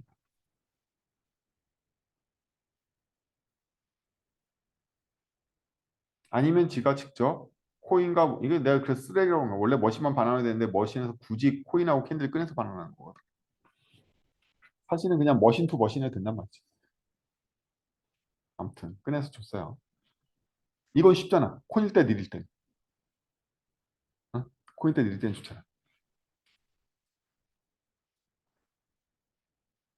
근데 시뮬레이터는 스테이트이기 때문에 넘겨야 될 건 스테이트를 인자로 해서 콜을 해야 되겠죠. 우리의 관심사는 한 번 진행될 때마다 스테이트가 변하는 데 있단 말이에요. 머신의 상태는 명령을 입력할 때마다 계속 변해. 그럼 책에 나와 있는 조건들을 다 읽어볼까요? 첫 번째 조건이 머신에 사탕 없으면 나가리다. 뭐 이런 얘기가 나오죠. 그래 머신에 사탕 없으면 나가리야. 이거지. 여기로 와. 머신에 사탕이 없으면 어떻게 된다? 나가리야. 나가리라는 얘기는 뭐야? 머신이 아무 일도 안 했으니까 인자 머신이 그대로 그 다음번 테일에 똑같은 머신으로 간다는 얘기지. 테일 쪽에도 이 머신이 그대로 간다는 거야. 헤드를 소비했음에도 불구하고 아무 의미가 없다는 거지. 왜? 머신이 아무런 변화를 안 일으켜. 헤드에 있는 이 인풋이 코인이든 턴이든 아무런 변화를 안 일으키고 그 머신이 그 다음번 테일한테 그대로 전달된다는 거지.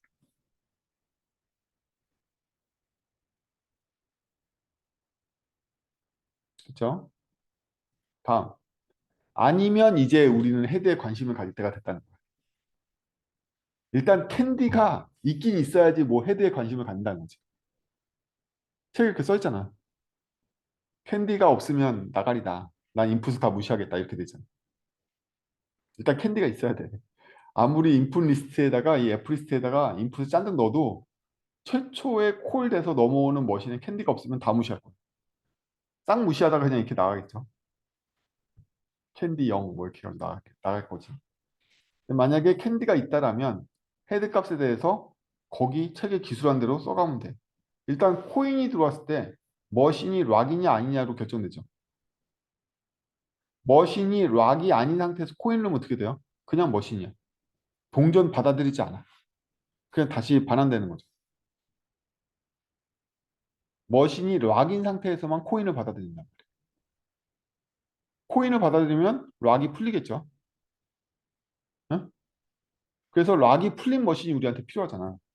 이렇게. 근데 이 와중에도 캔디가 0인지를 체크해야 되잖아. 거기 보면 그런 얘기가 써 있어. 근데 이 조건은 원래 여기서 걸려졌기 때문에 사실 여기서 다시 체크 안 해도 되거든요. 이 조건 원래 여기서 걸리잖아. 이거 다시 체크 안 해도 되는데 그냥 책에 나와 있는 문구 그대로 여러분들이 이해하라고 제가 다 써준 거예요. 책에 이렇게 써 있잖아. 락이 아닌데 코인이 들어오면 캔디가 0보다 큰지를 체크해라 라는 말이 있어. 그 말 그대로 옮겨준 거야. 그럼 이때는 새로운 머신을 만들어야 되죠. 어떤 머신이다? 코인이 하나 추가됐고 락이 풀린 머신이 그 다음번 테일에게 주어지겠지.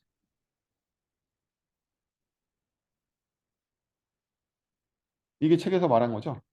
근데 만약에 캔디가 없어. 그럼 그냥 머신 가는 거지. 원래 여기서 걸렸겠지만.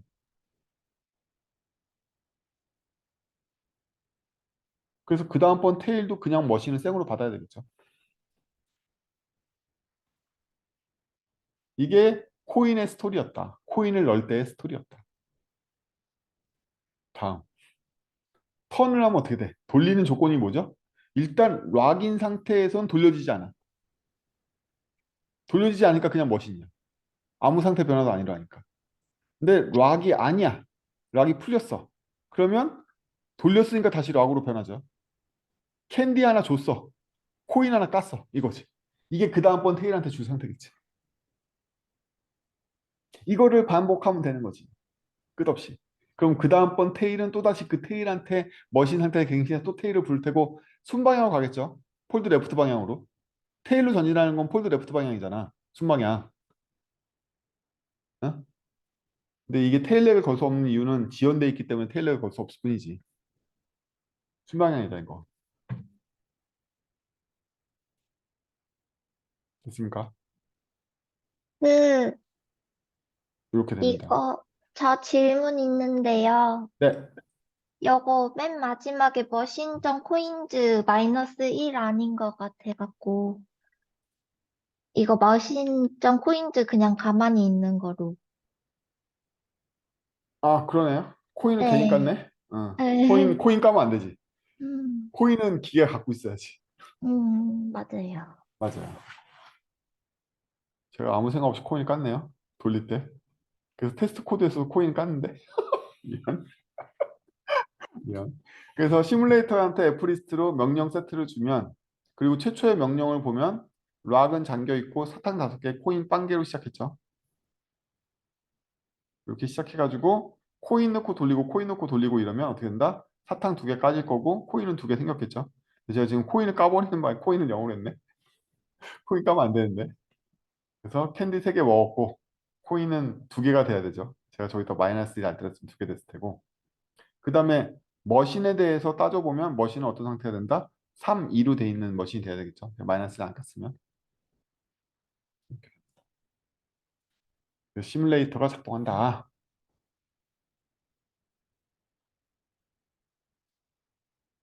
근데 말이에요. 뭐 이 마이너스는 둘째치고 여러분들 이거 객체지향에서 상태 패턴 가르칠 때 안티 코드로 보고서 상태별 코드로 분리하는 상태 패턴 가르치잖아요. 그쵸?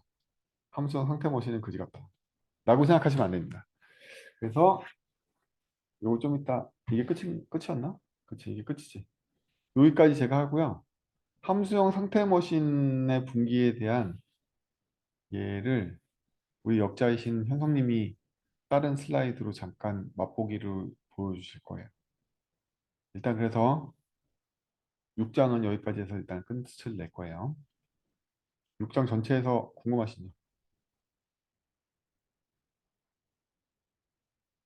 궁금하겠어? 따라오기도 바쁜데 반복하세요. 오케이, 좀 안 돼. 이거 제가 문제를 푸는 걸 보면은 제가 1장 때부터 얘기했던 그대로야.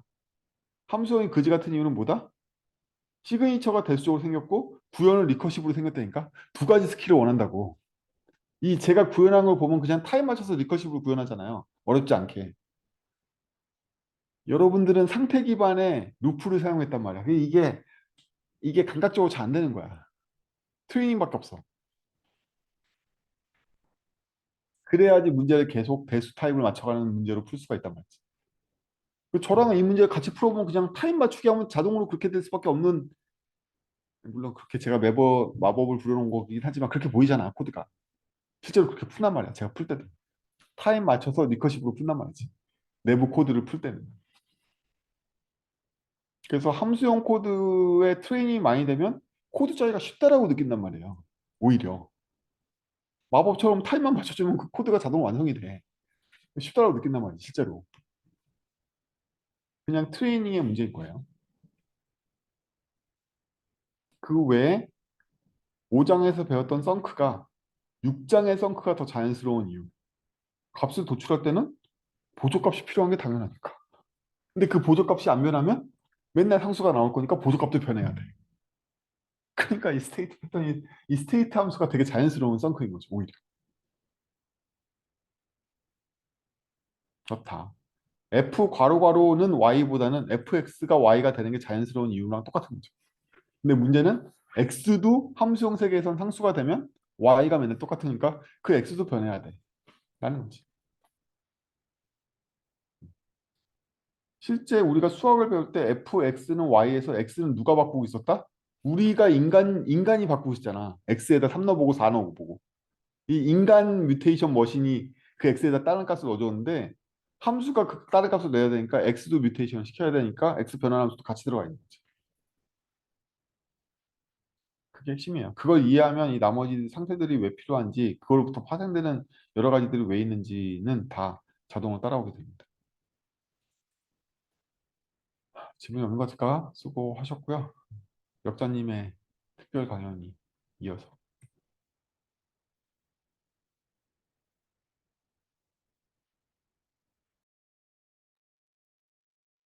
네, 화면 공유 좀 잠깐 할게요.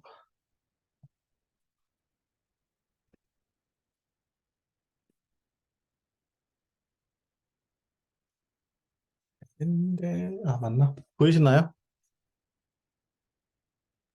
네, 보입니다. 예,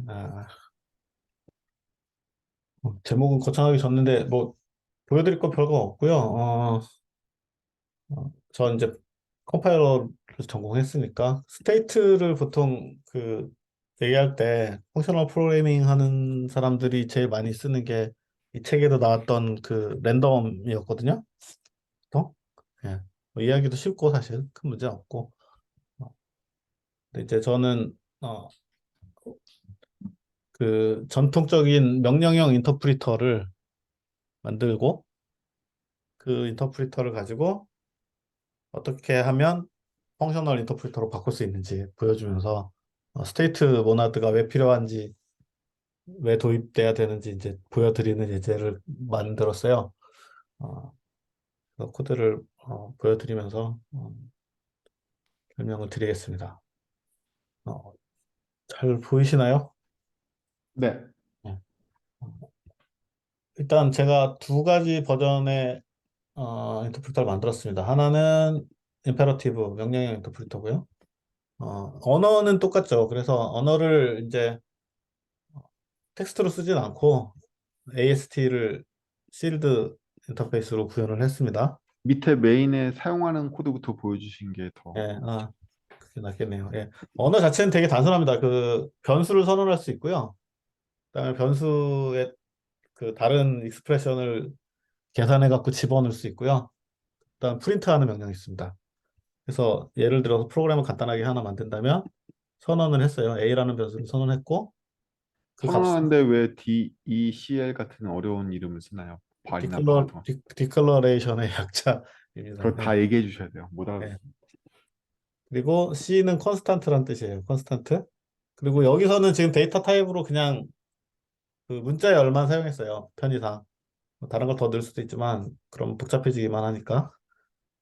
그 다음에 이렇게 수식을 집어넣을 수도 있습니다. 그래서 V는 변수고요. 베리어블. 그리고 C는 컨스탄트고요. add는 스트링이니까 스트링 콘캐티네이션이 되겠죠? 두 개 연결하는 거. 그러면은 이 코드는 그냥 되게 간단한데 A는 AAA, B는 BB, 그 다음에 C는 느낌표 플러스 A 변수, 그 다음에 그 결과에다가 다시 B 변수를 더하는 거겠죠?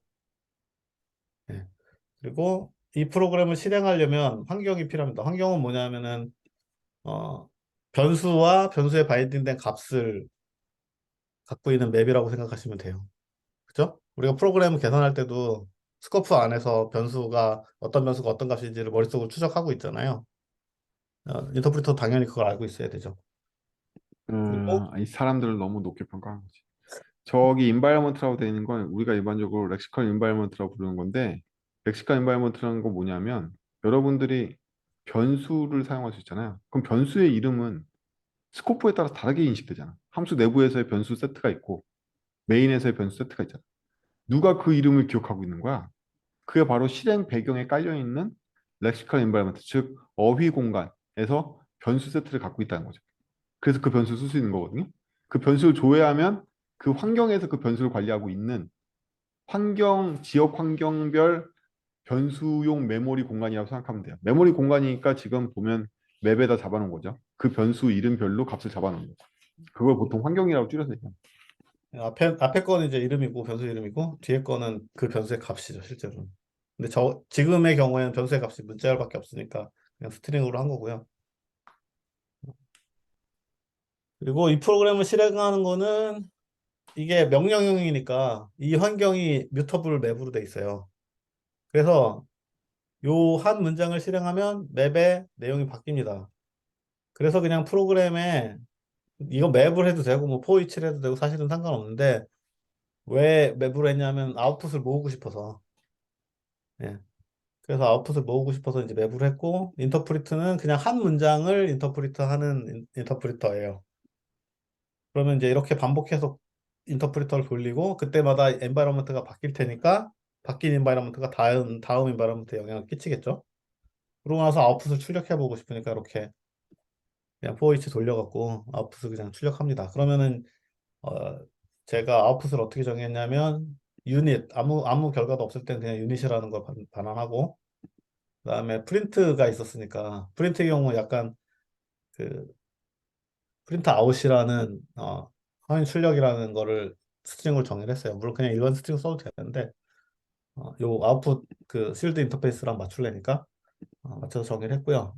그럼 이제 이 프로그램을 돌리고 찍으면 유닛 그다음에 C에는 느낌표 AAA BB가 들어가겠죠. 예. 그렇게 찍히면 되는데 실행해보면 실제로 그렇게 찍힙니다. 예. 나중에 링크 드릴 아니야. 테니까 한번. 마저 더 설명해줘. EXP도 설명하고 OP 예. 설명 다 설명해줘.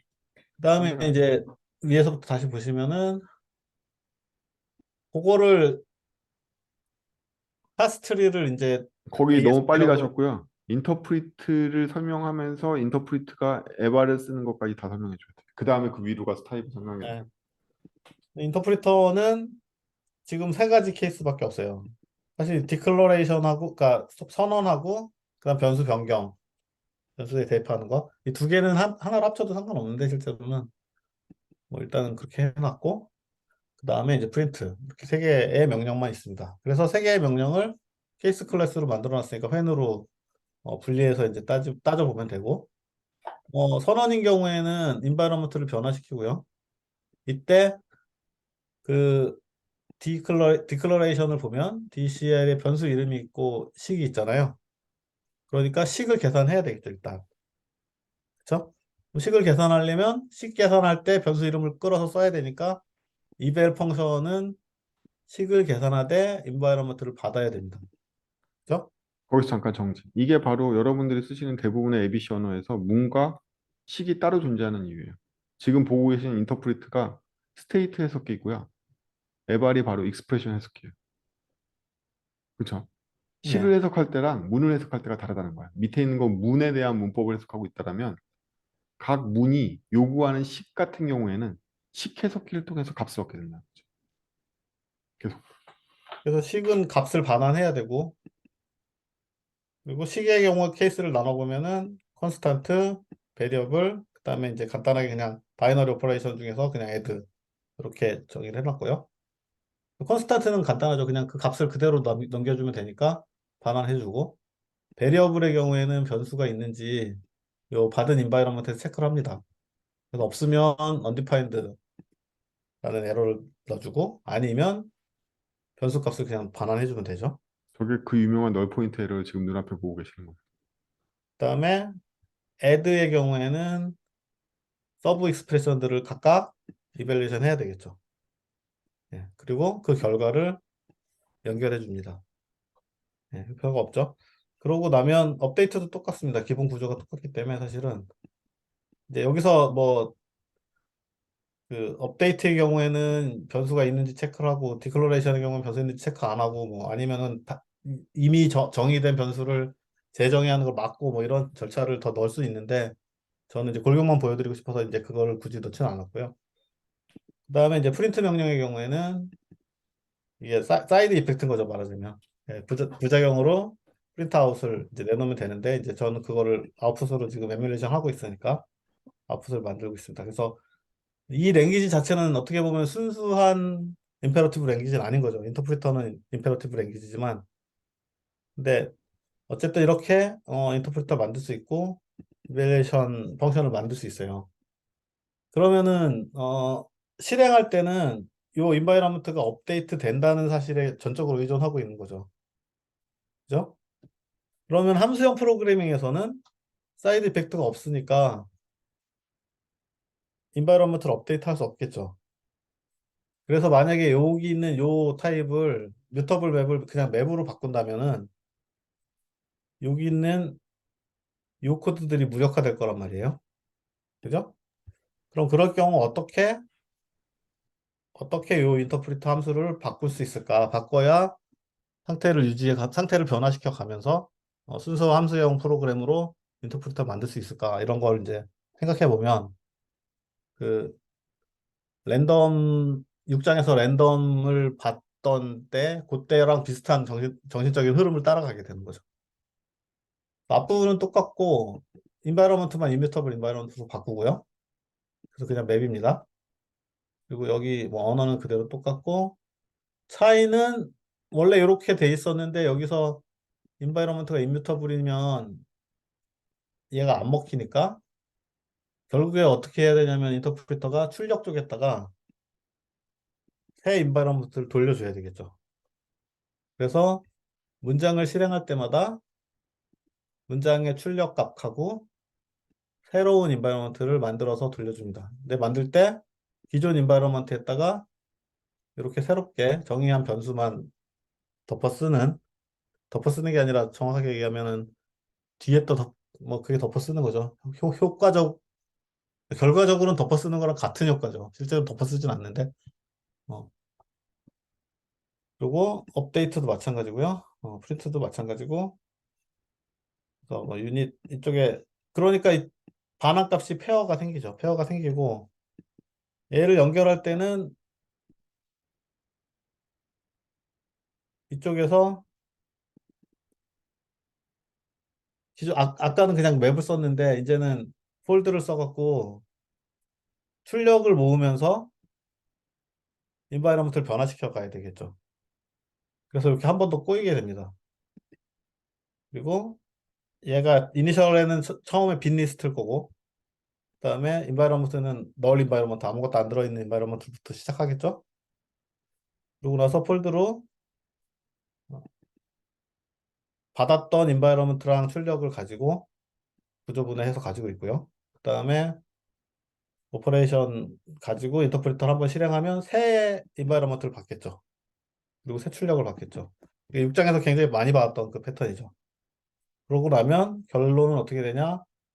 출력은 리스트 뒤에다가 새 출력을 덧붙이면 되고요, 하나.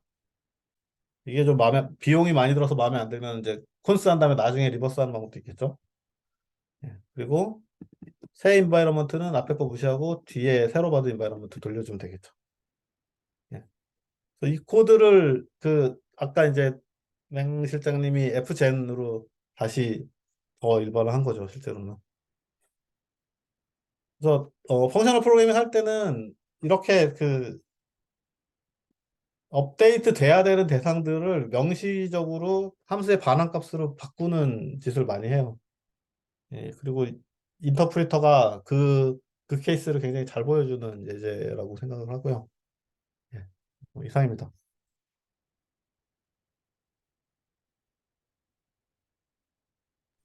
이 되게 짧은 예제인데 되게 많은 게 보이지 않나요?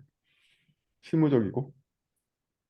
요 간단한 파서만 이용해도 사실 요 구조만 이용해도 상당한 양의 매크로 시스템을 만들 수가 있겠죠. 네. 이렇게 지금 50줄에서부터 53번째 줄까지 있는 그 내용들 있잖아요. 저거는 여기에서는 테스트하려고 직접 작성했는데 원래는 여러분들 텍스트를 파싱하는 애가 토크나이징 해가지고 이렇게 만들어주잖아요. 그래서 여러분만의 매크로 랭귀지를 만드는 게 그렇게 어렵지 않습니다. 사실 이 함수형을 안 만들고 앞에 상태형으로 만들 수도 있는데요. 함수형을 만들고 어렵지도 않거든요. 오늘 배웠던 6장의 스테이트를 기반으로 한 썬크에 익숙해진다면. 좋죠. 네. 이거 선생님이 여러분들한테 설명해 주려고 아까 저녁 때 짰어요. 후딱 같은데. 자, 오늘 여기까지 해서 1부 끝내고요. 2부는 내년도에는 할까? 아, 근데 여러분들이 제가 이거 계속 얘기 드렸죠. 1장부터 6장까지가 되치고 매치고 마음대로 자유롭지 않으면 2부부터 안 나가도 된다고. 어차피 소용없다고. 그래서 일단 1부에 숙련되시는 게 필수예요. 나중에 1부 숙련된 멤버들을 모아서 2부를. 그때는 뭐 사람 많은 거 안 노리고 1부가 충분히 소화됐다라고 본인들이 생각하시는 사람들만 모아서 2부를 진행해야죠. 근데 당장 여러분들하고 2부를 가지 않은 이유는 여러분들이 숙련이 안 돼 있기 때문에. 숙련하는 방법은 두 가지가 있죠. 혼자 연습하는 방법. 아니면 저를 참고하시는 방법이 있겠죠. 우리 다 동영상 강의 남아있잖아요. 그냥 반복해도 됩니다. 그래서 머릿속에 외운 다음에 제 건 지워버리고 나만의 해답으로 자유롭게 될 때까지 계속 해보는 거죠. 그거예요.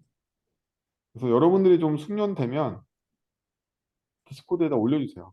우리 2부, 나는 2부 할 준비가 끝난 것 같다. 2부 할 준비가 끝난 용사들이 모이면 그때 2부를 하겠습니다. 제가 오늘은 여러분한테 지식을 전달하기 급급하다가 책 욕하는 걸 좀 들었잖아요. 제가 평소에 책을 엄청 욕하고 있잖아요. 6장도 쌍욕이 나오는 데가 되게 많은데 7, 8, 9장도 쌍욕이 나오는 데가 되게 많아요. 이 저자가 코트린을 모르고 짠 게 너무 많아가지고 막 이렇게 화나는 데가 되게 많은데 뭐 그런 여러 가지 특성들의 책의 오류까지는 아니더라도 책이 좀 잘못 생각하고 있거나 코트린 특성을 전혀 무시하고 있거나 뭐 이런 부분들은 많이 있지만 그래도 여전히 이 책이 굉장히 잘 가르치고 굉장히 좋은 책이거든요. 그래서 너무 함수형적으로만 생겨서 아 이거 무슨 코트린을 하스켈처럼 쓰는 거야? 뭐 이렇게 생각하지 마시고 제가 좀 친근하게 바꿔놨잖아요 코드를. 그렇게 바라보시면 괴롭지 않습니다. 수고 많으셨고요. 정리하고 다음 시간에 또 뵙겠습니다. 근데 또 이 탭 안에 많은 인간들이 또 다음 스터디로 옮겨가던데 어쨌든 수고 많으셨습니다. 보세요. 네, 수고하셨습니다. 됐습니다. 수고하셨습니다. 고맙습니다. 맛있